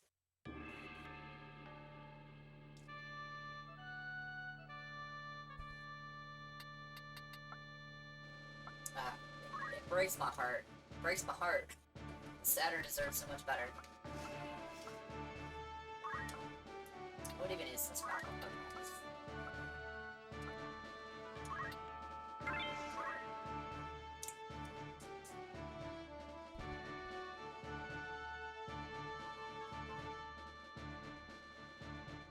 Oh yeah, Sakura Wars. Yeah, that was huge in Japan. Like, most people in the West are like, Sakura, what? And the Saturn was such a big deal in Japan. Like, most people don't... People that hate on the Saturn, or they're like, oh yeah, it was that failure that sold terribly, and like, got destroyed by the PlayStation. They're like, yeah, guess what? The Saturn outsold the Nintendo 64 in Japan.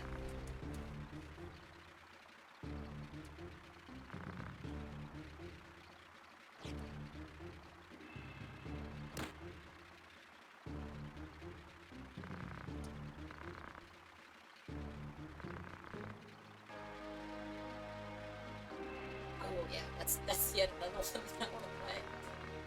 And then there's the shmups, like, the shmups, like, totally passed me by as a kid in the 90s. Like, I thought all shmups was, like, R-Type and Mindhounder. Like, the Genesis Mega Drive alone has, like, this massive catalog of shmups, and then the Saturn is possibly even bigger. I'm like, oh my gosh, all these brilliant games with such beautiful art and these amazing soundtracks, I just didn't even know they existed. I'm so sad.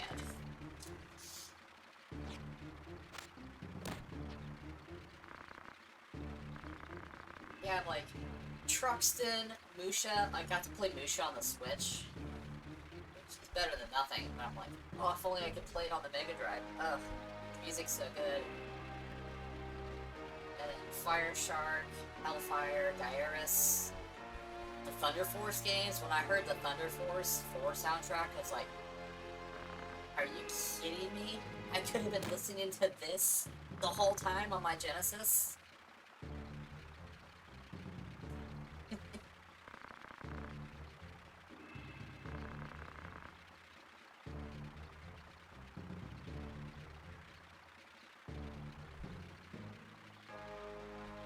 Oh yeah, and that's not even... And the TurboGrafx 16 and PC Engine totally passed me by, and it has so many good shmups. It has some good platformers. It's like, well dang it, now I need to get a TurboGrafx 16.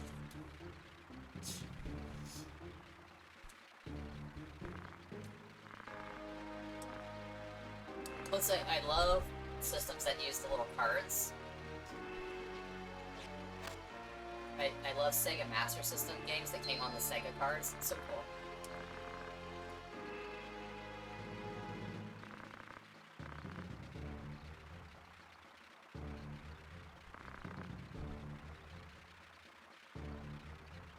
Yes, I'm trying to catch up. I've managed to collect more Sega CD games than I had in the 90s.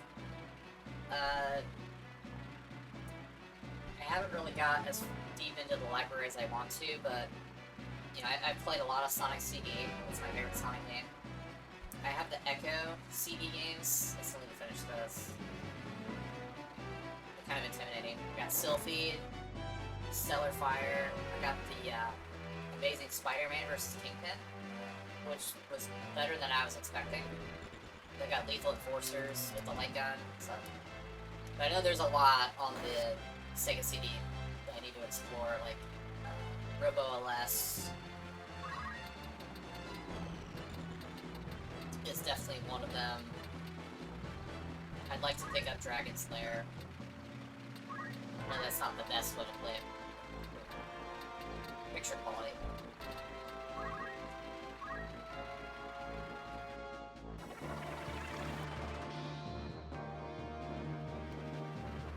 Oh, yeah. Yeah, too many of those are expensive. And then there's Shining Force CD as well.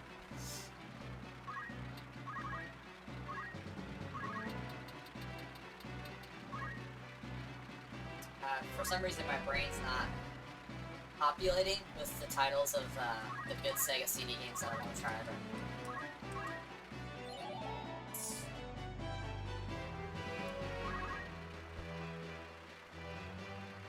Oh, I do have Final Fight CD, which is excellent. And again, that's one of those, like, I wish I knew that existed in the 90s.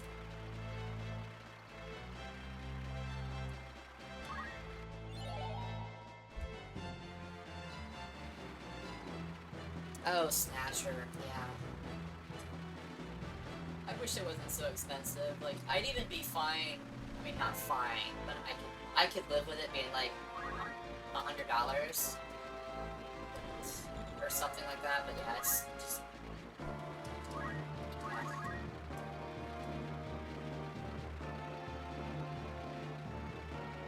I hate how expensive it is.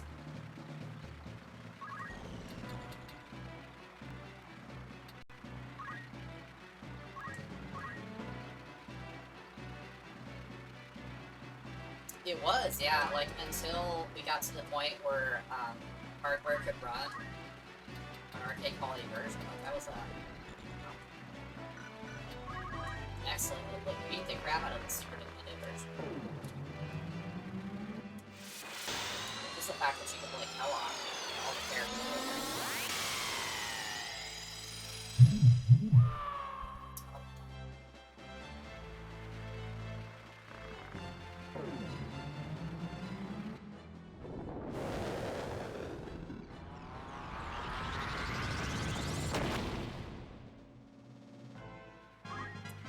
As awful as I thought it would be.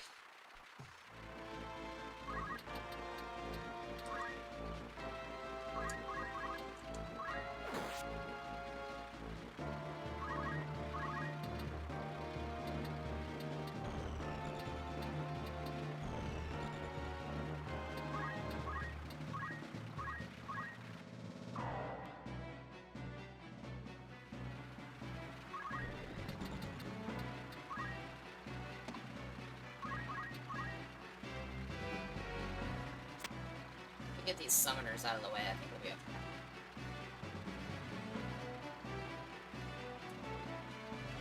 Don't do it.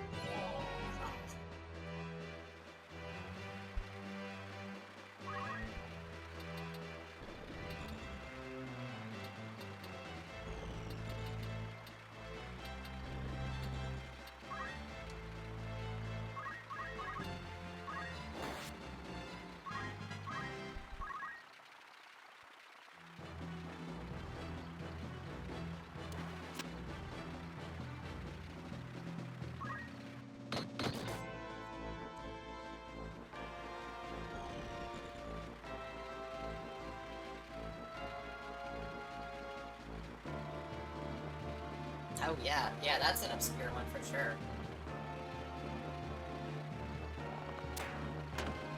It's similar defeat.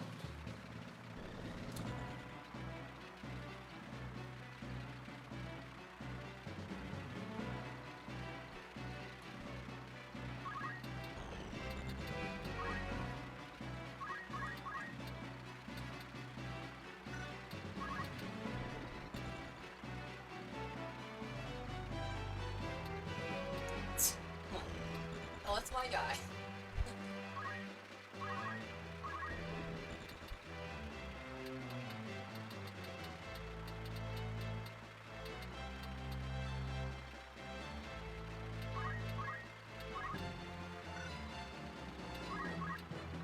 This should get rid of his charm. There we go.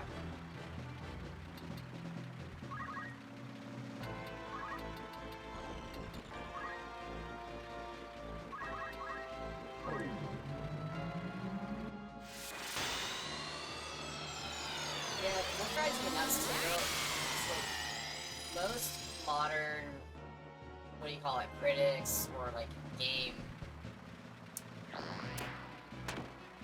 I don't know if it's reviewers or just like people who write retrospectives.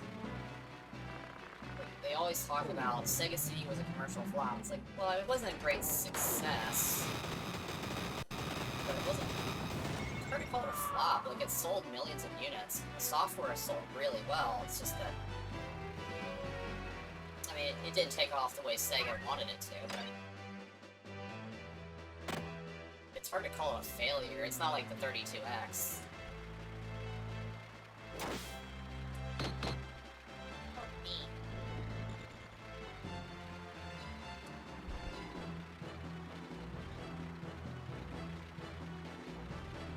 Oh yeah, Record of Lotus 4. Yeah, that's a game that passed me by totally back in the day.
Yeah, I think some people, they just think like, well, the 32X was a disaster, and the Sega CD was an add-on too, so it must have also been a disaster because people don't talk about it fondly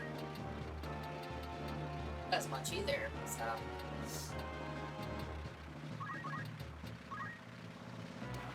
Plus, they don't realize that there was also, it's not like Sega was the only company, like, taking a risk on add-ons like that, because there was the Turbo CD, and then there was the disc system for the Famicom.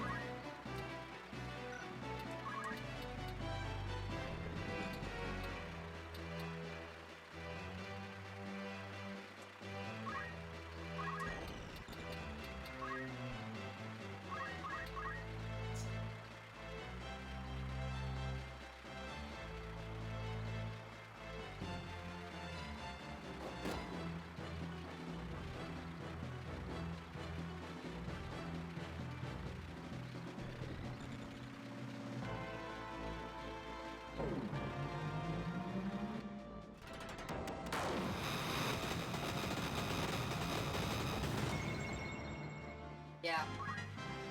Yeah, I mean, the channel's called Retro Lunacy, but I'm not exclusively old games. I'll play modern stuff. Like, just this past weekend, I was playing Deadpool on PS4. It's a lot of fun.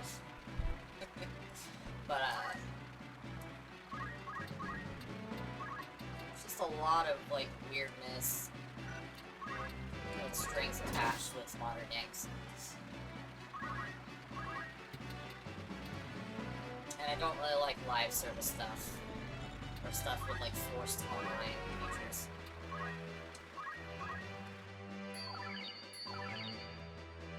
Yeah. It's very uncouth. But I enjoy it.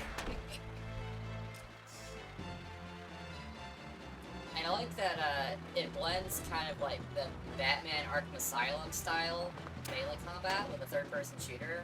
Like, it does really smoothly, in my opinion, so I think that's pretty cool.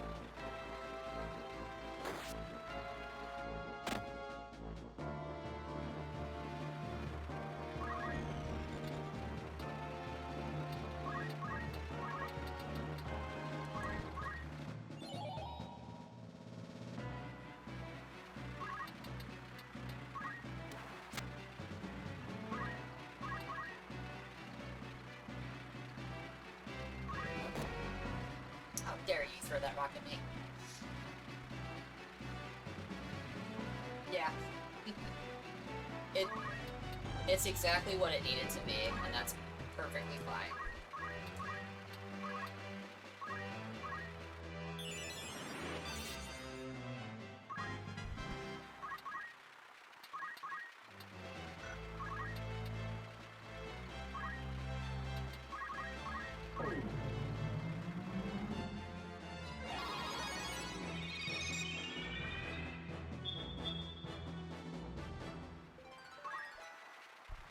Yeah, I struggle with MMOs.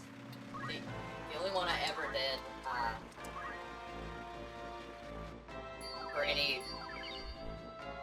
serious amount of time was Star Trek Online. But that was mainly me just tolerating the online part of it to get to the story missions that I was interested in.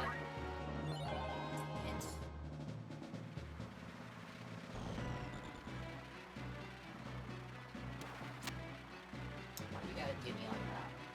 No, don't you...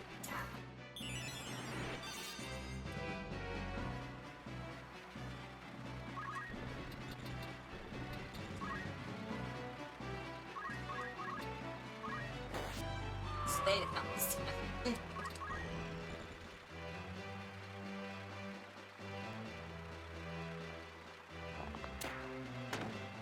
Sweet.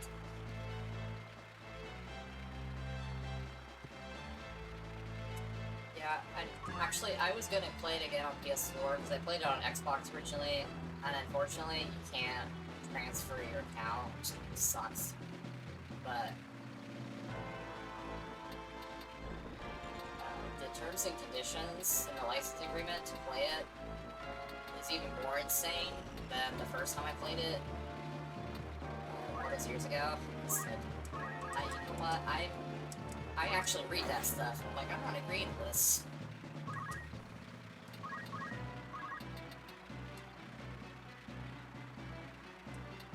It's one of those, like, oh, goodbye rights. I'll never see you again kind of agreements.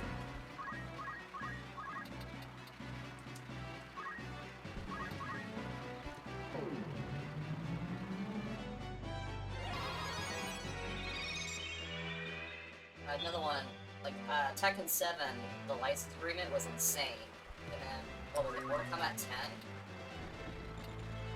I got a free download of it, and then I read the license agreement. I was like, this is absolutely insane. Like, cyberpunk dystopian crap. Like, I'm not agreeing with this.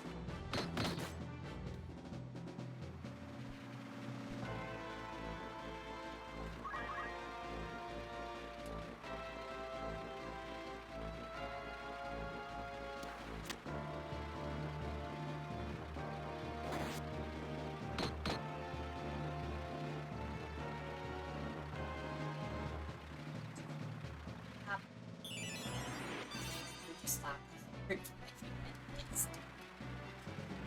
Wasting my Phoenix Downs.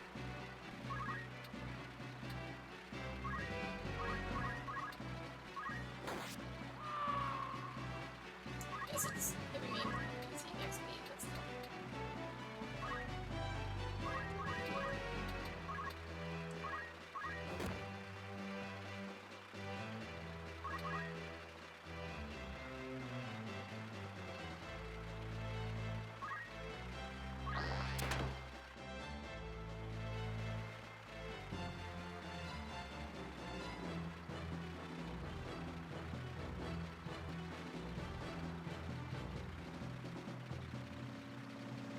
Yeah, because I was just gonna play Tekken 7 offline. Like, I didn't want to do any multiplayer.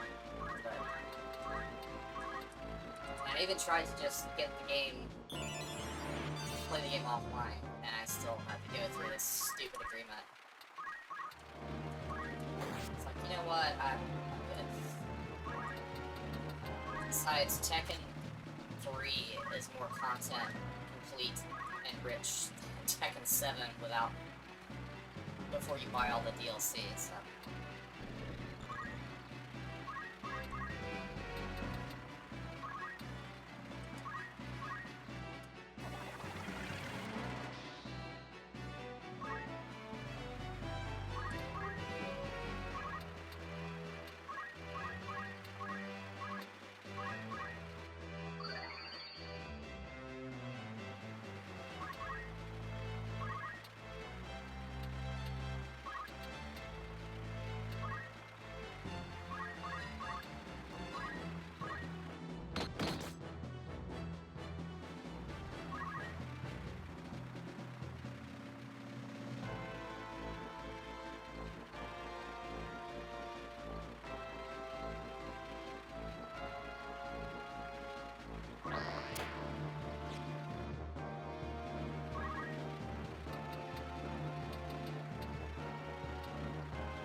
I'm kind of a sucker for Tekken's lore,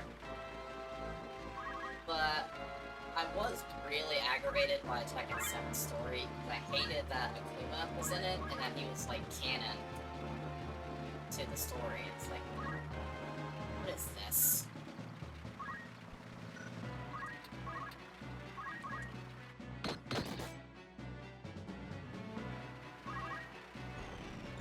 And I feel like, you know, so much of the game is centered on Kazuya versus Heihachi, and it's like, you get no resolution. It's like, one of you die already? Like, how many volcanoes do you have to throw each other into before one of you will die?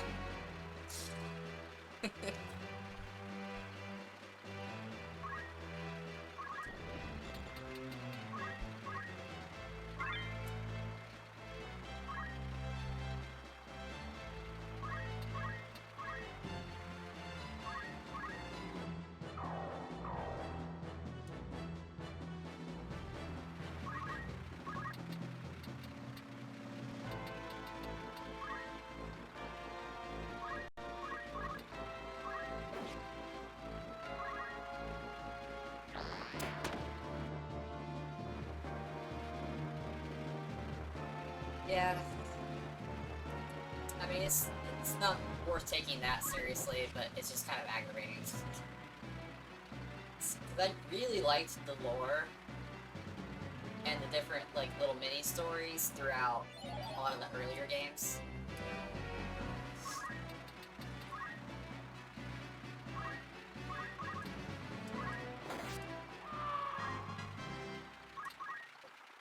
And Tekken Tag Tournament, even though that's not really canon for the series, but that's still one of my favorite fighting games ever.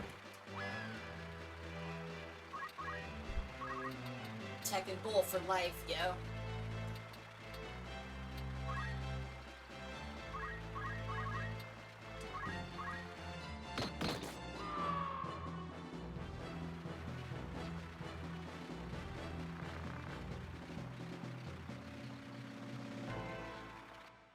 Yeah, I think there was a certain point, kind of like in Gen 7, like I still played Tekken 6 and I liked it, Tekken Tag 2 was pretty good, but that's when my interest in Soul Calibur kind of overtook my interest in Tekken. I spent a lot of time with Soul Calibur 1 on Dreamcast, but also I played a lot of Soul Calibur 4 on the 360.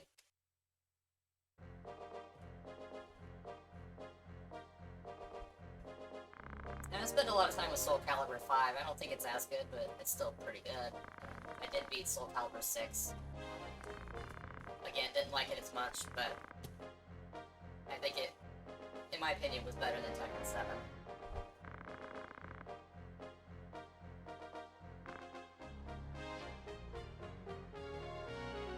But I go back and play Soul Calibur 1 on Dreamcast, like, this is more content complete than modern fighting games. So, you have to buy, like, multiple season passes, and even then you might not get as much stuff as these games used to have.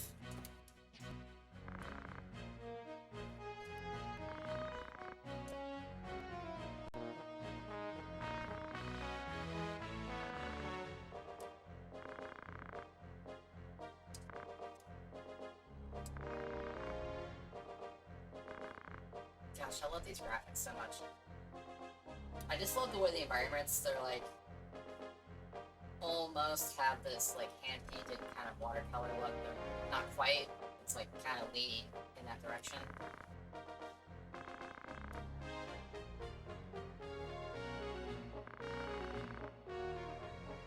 They mix so well with the sprites. It's gorgeous. Yeah, I still need to play that. Like, I know it's more primitive, but I still want it for my collection. The original PlayStation Soul Edge.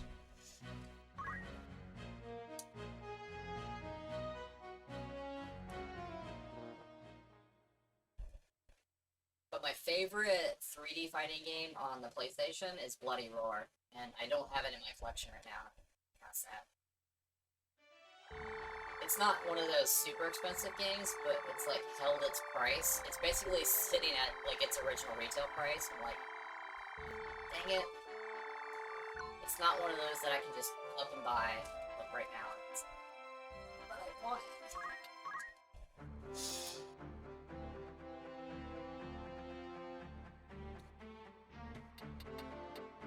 Isometric games are great. Not all of them. What am I doing? Who am I? Where am I? What was I trying to do with her?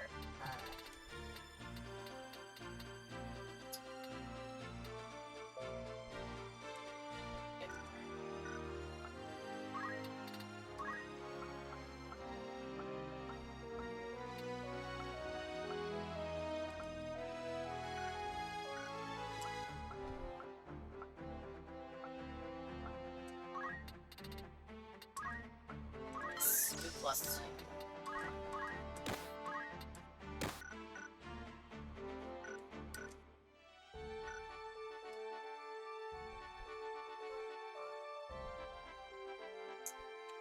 don't know if I can buy this stuff for him to be a Lancer in the trade city. That's all.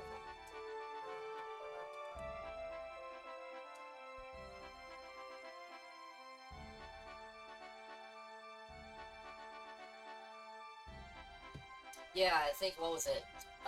Ogre Battle.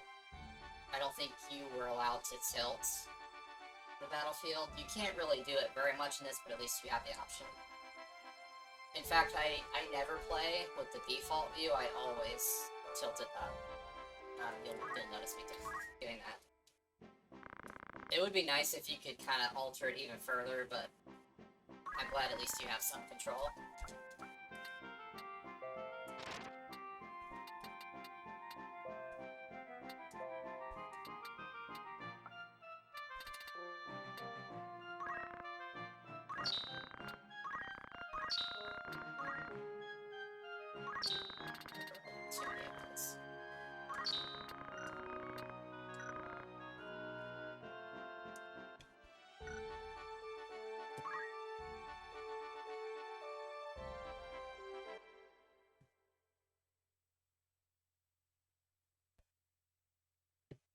we doing here? Alright, we're almost at the 3-hour mark.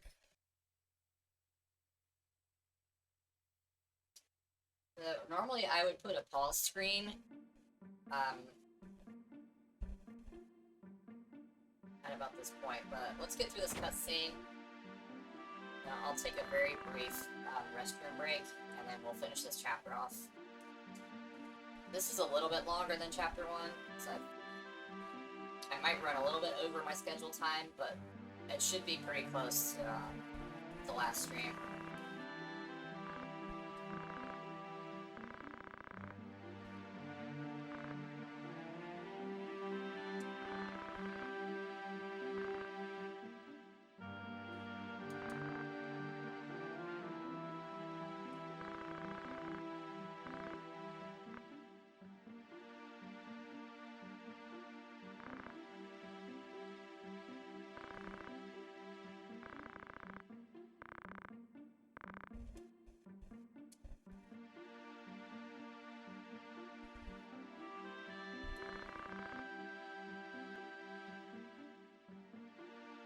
I love, like, these characters, they're so small and basic, but they still emote so well. I love it.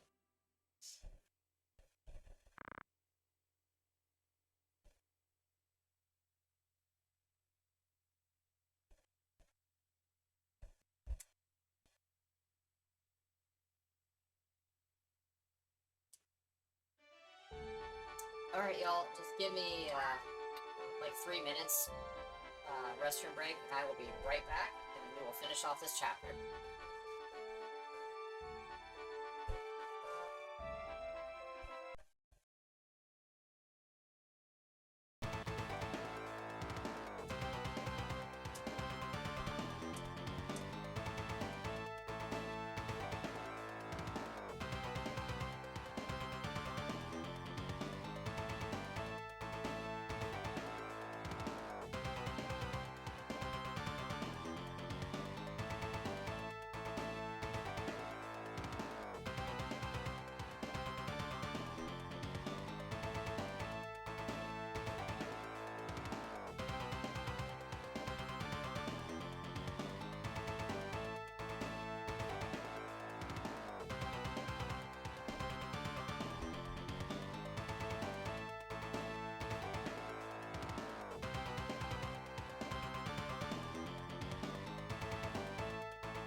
Hooray! Okay.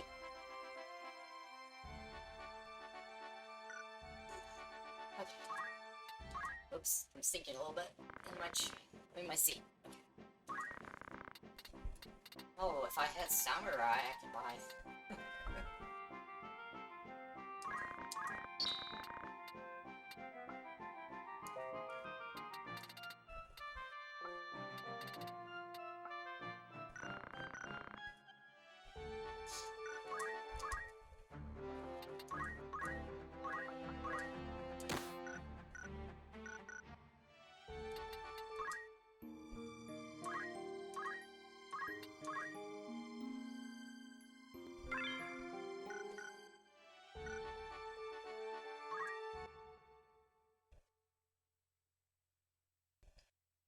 Why?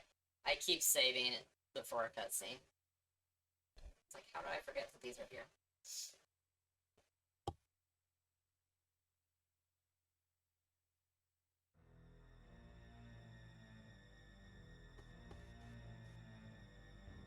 The plot thickens.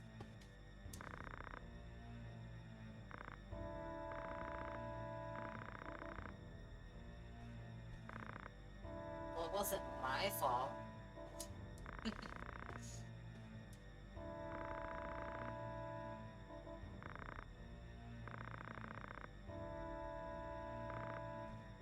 Yeah, don't trust the guy whose name is Dracula just with one letter.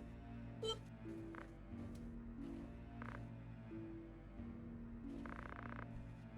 We've all played too much Castlevania to know this, right?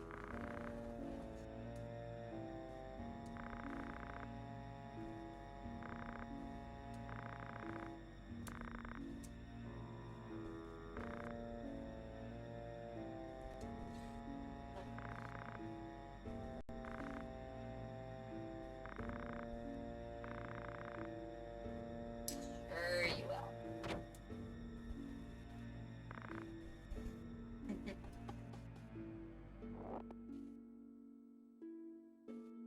How's everyone doing this evening?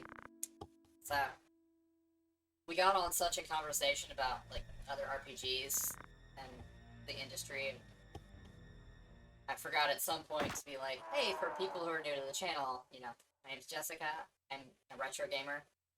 Occasionally, stuff and things from the 21st century will creep their way in.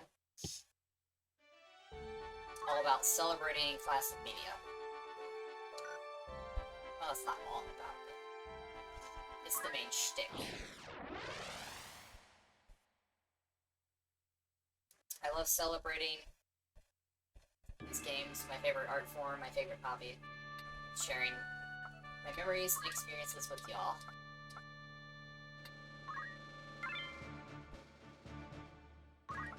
So try to add some positivity to the world.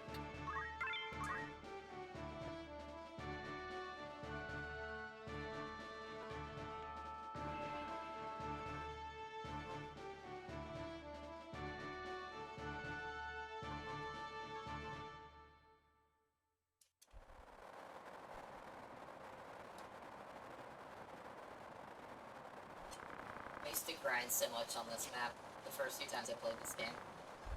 It's just like, ugh. There's nowhere else for me to train. I'm stuck on the south tip of the map. So.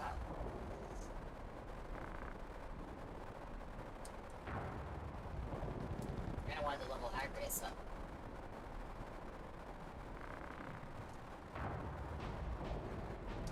Agrius.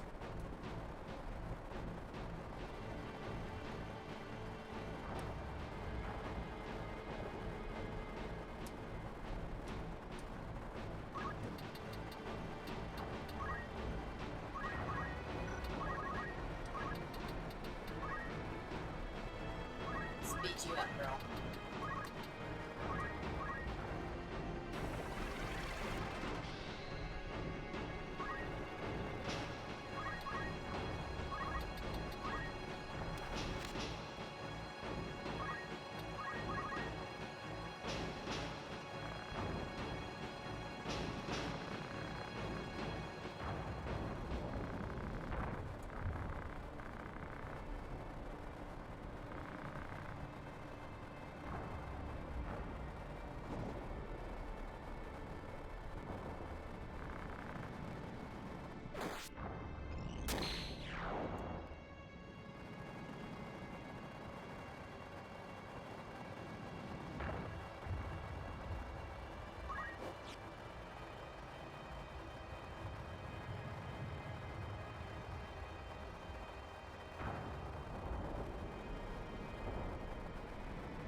Here, the chocobo's on its way.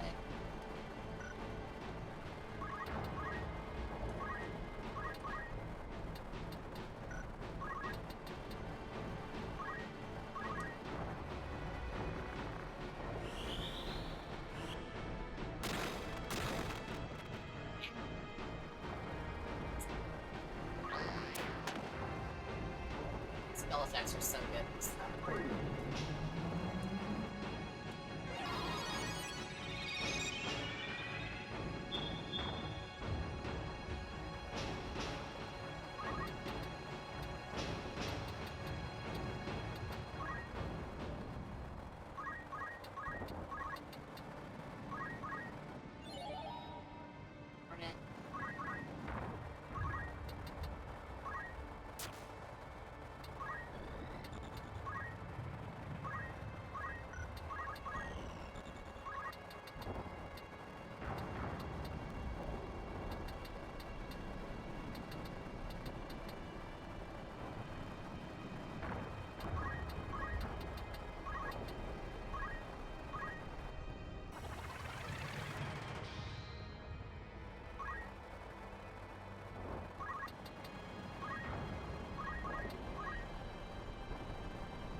The most strategically sound move ever.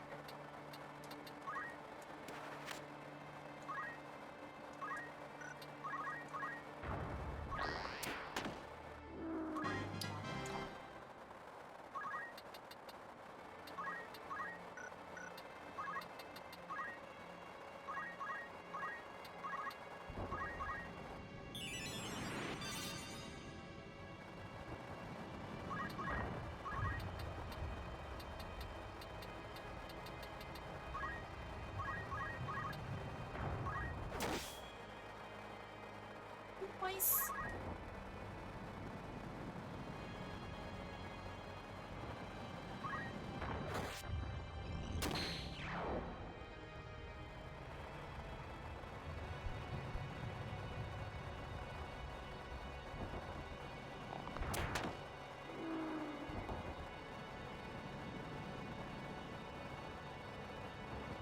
This was a great year. It's probably the last real threat.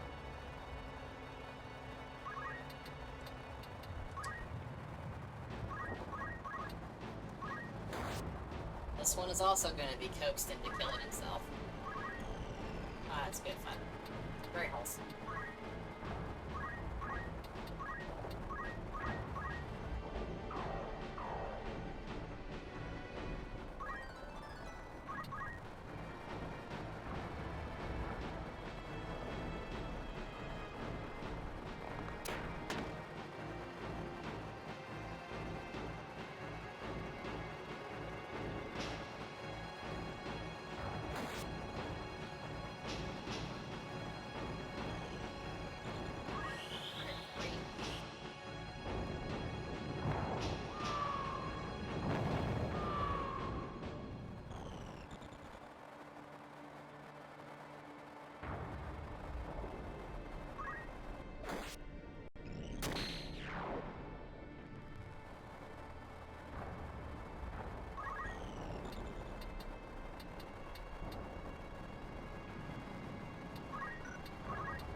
Good enough.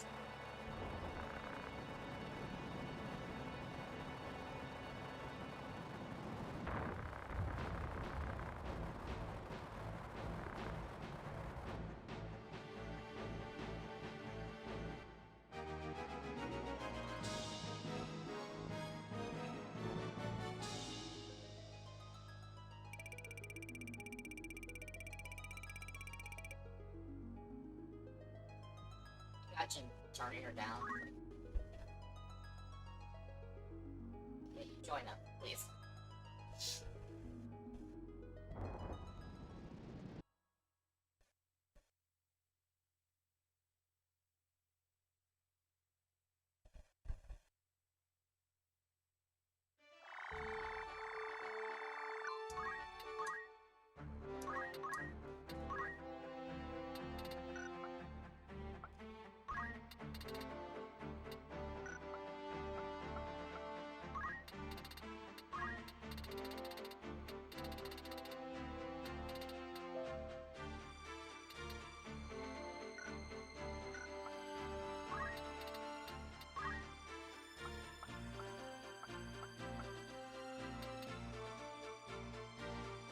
Fist is really nice.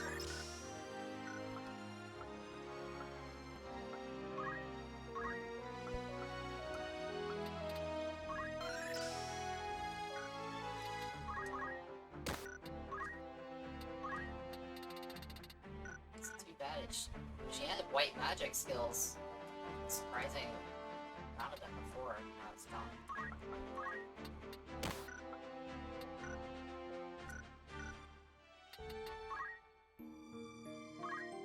Okay. I remember when I streamed this game last year, I remember this was a battle where I got hit with some ridiculously bad RNG. Like, I had so many attacks with 80 or 90% chance to hit and whiff, and then they would hit me with ones with really low chances to hit.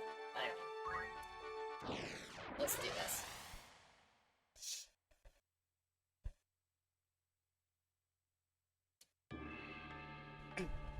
Also, I don't know if you're still in the chat, Robo Ryan. Sorry if I missed saying thanks for following. Sometimes I forget to do the things you're supposed to do as a streamer.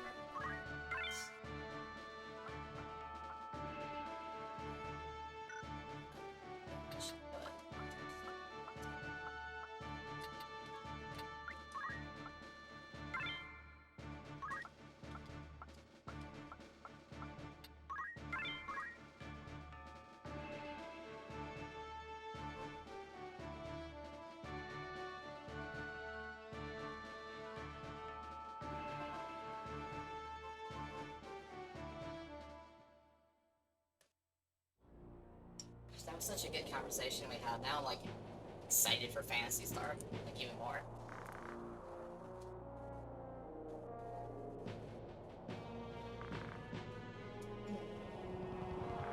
So excited, I just can't hide it. It's as close as I'll get to singing that song. It's a trap.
It gift carrying.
Biggest fan is Manipulator.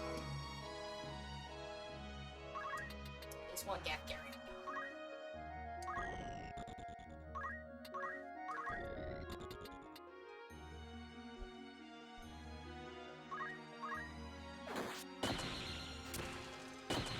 He stopped. Perfect. Worth it.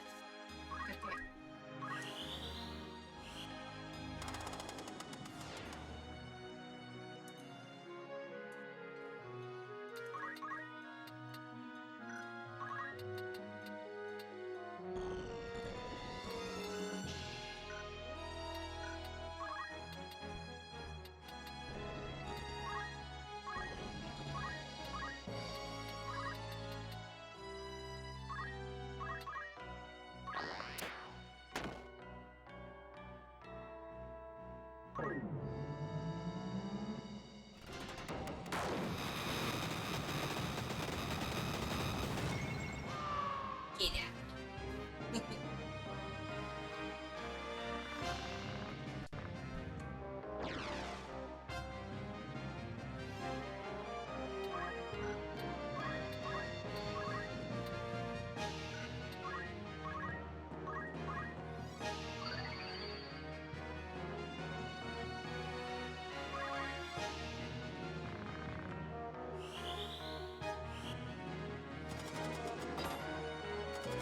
Sucks.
% chance to hit my summoner.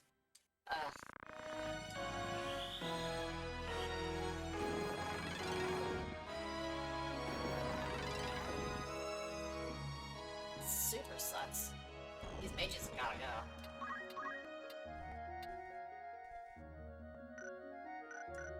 Dick.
Save my leaf.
Ugh, it's aggravating. So,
these high mages are just being ridiculous.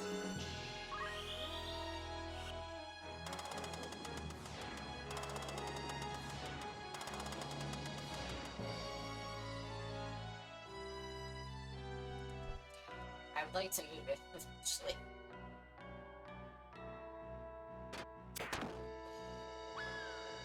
Down 3 people, 1 is stopped. That's just great.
If Bronzo can move eventually.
Can't see how much longer my lead has.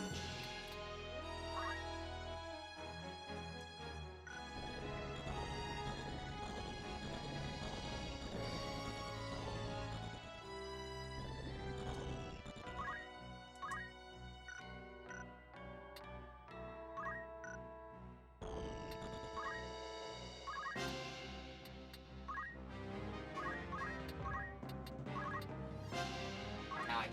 Jeez.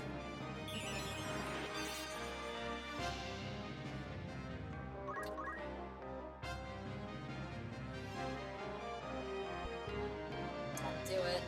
Ah.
I swear.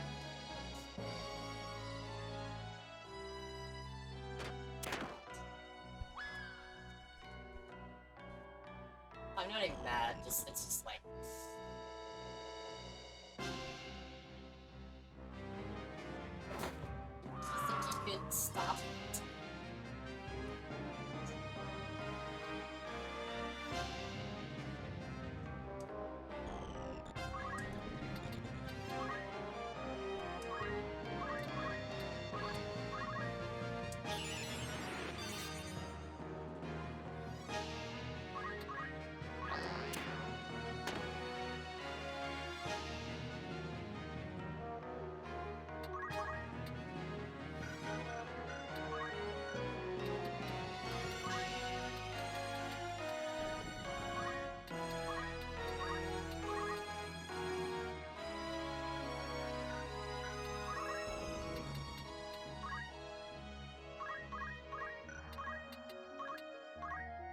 I'm gonna kill Agris the right way.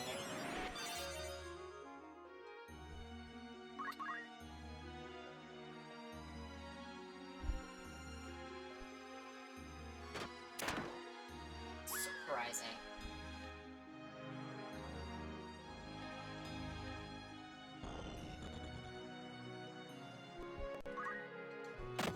I hate you all.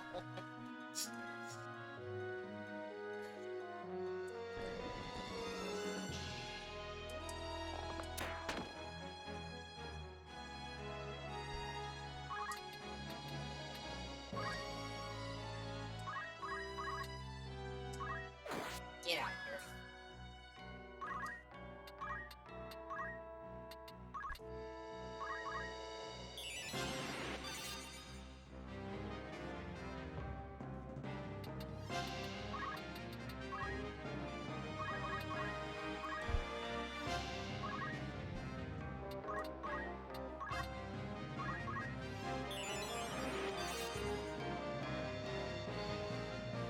Yeah. Yeah. It's true. It's true. Guilty as charged. So, this battle's taking a lot longer than I wanted it to.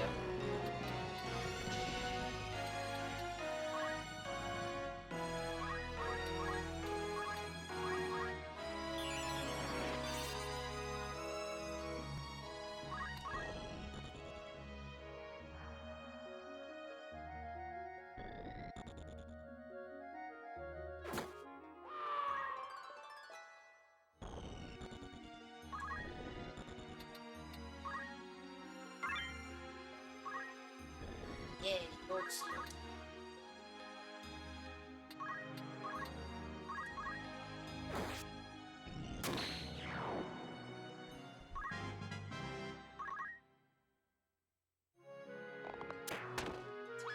Of course.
Just had to do it.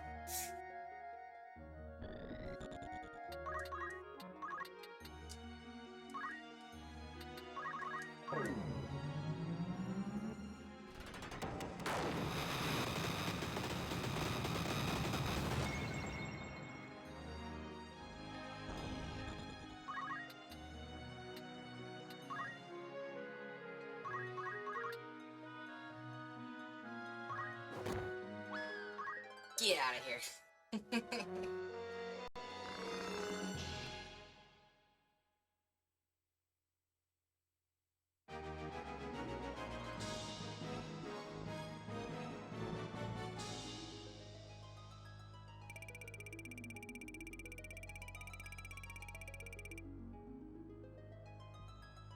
Just thinking ahead, like, how the heck am I gonna do the castle fight? The outside part, not too worried about. It's cafeteria that concerns me.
Alright, have a good night, Dan. Thanks for stopping in and chatting for a second.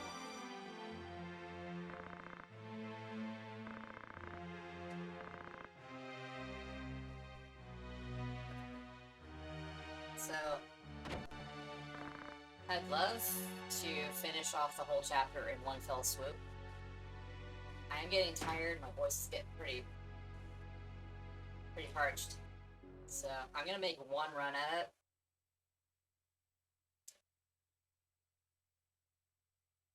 if I die horribly,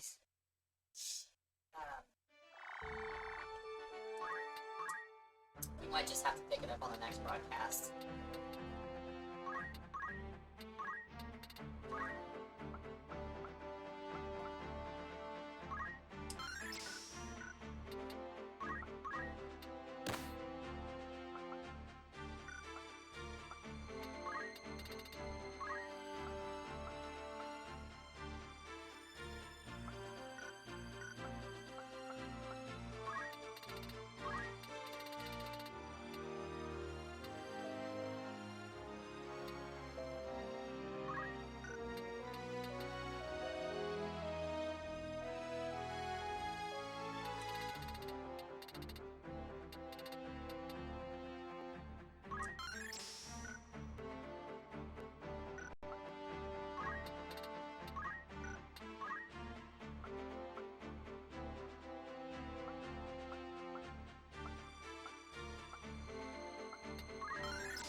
This is gonna pad the length out even longer. Like, best case scenario, I'll be right at 4 hours when we finish this battle.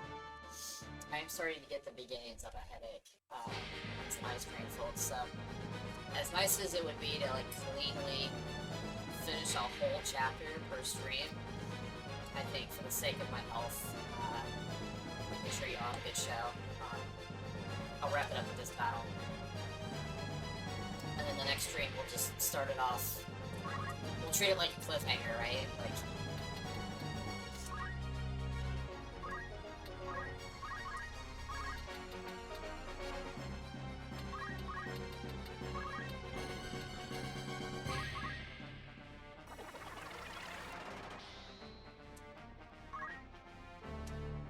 That's part of the other problem with games like this, is because there are random elements such as this. It's harder to plan the exact time for a show. It's much more yes. Or as said in a new Deadpool movie, an educated bitch. Oh, it's all Joker does. I'll hate to attack them. There's no escape option in this, unlike traditional Final Fantasies.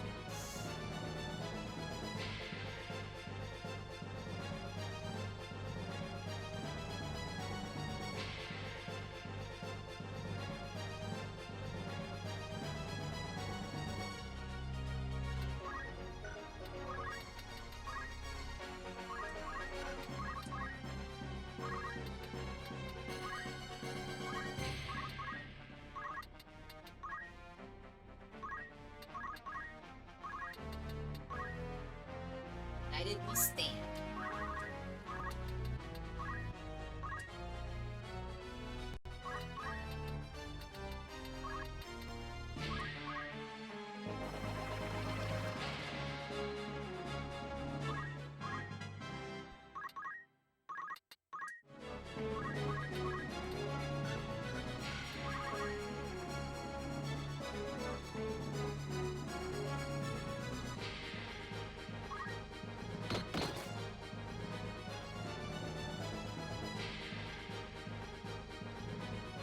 Okay, if those were all black or red chocobos, that would be scary. I would already be under heavy attack.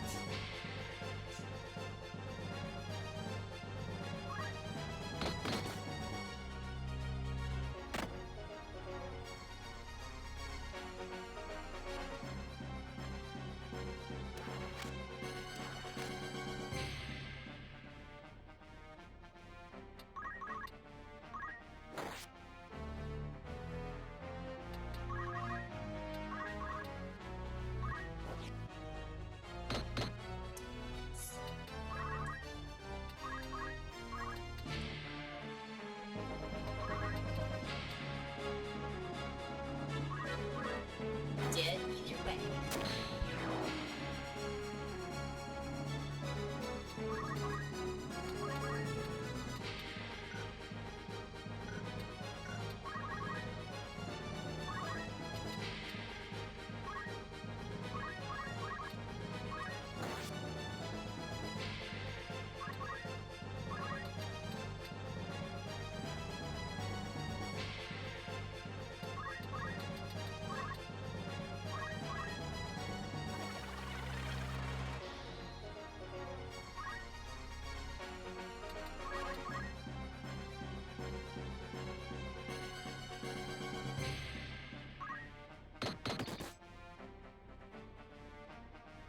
Extra.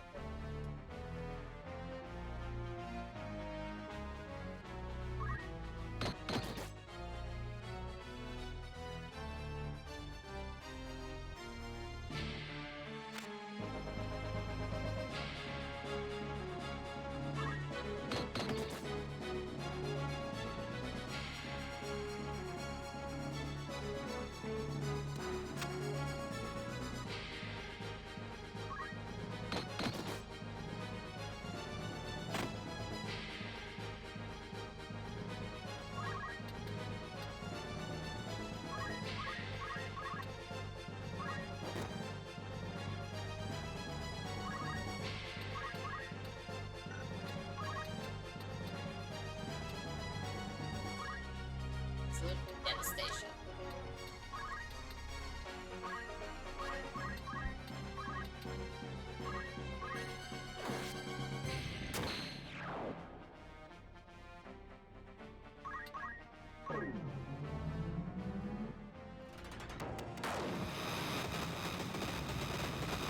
Nerds are like the artillery masters of Final Fantasy Tactics.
We almost landed exactly on the 4-hour mark at the end of that battle. So.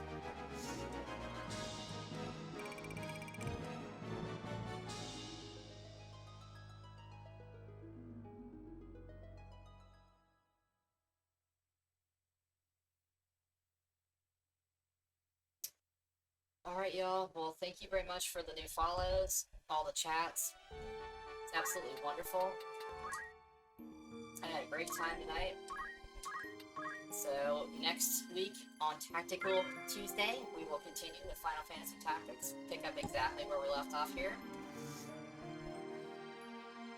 Tomorrow, we're going to wrap up what we didn't get to finish last week with Ace Combat 4. And then we're going to play some Tony Hawk's Pro Skater on Thursday on the Dreamcast. So it's going to be a great week. And on YouTube, as of 2 minutes ago, my Chapter 1 Final Fantasy Tactics stream is available for those who missed that, either in whole or part of it. So check it out there. And please consider giving a follow if you haven't already. I'm not monetized here on YouTube, so every little bit helps. I do have information on my channel and my descriptions on my YouTube videos for ways to contribute to the channel. Not required by any means. I do this for love and passion, but any little bit anyone can contribute to help grow the channel and keep the lights on. Greatly appreciated. So much love to everyone. Have a wonderful night, and we'll see y'all later.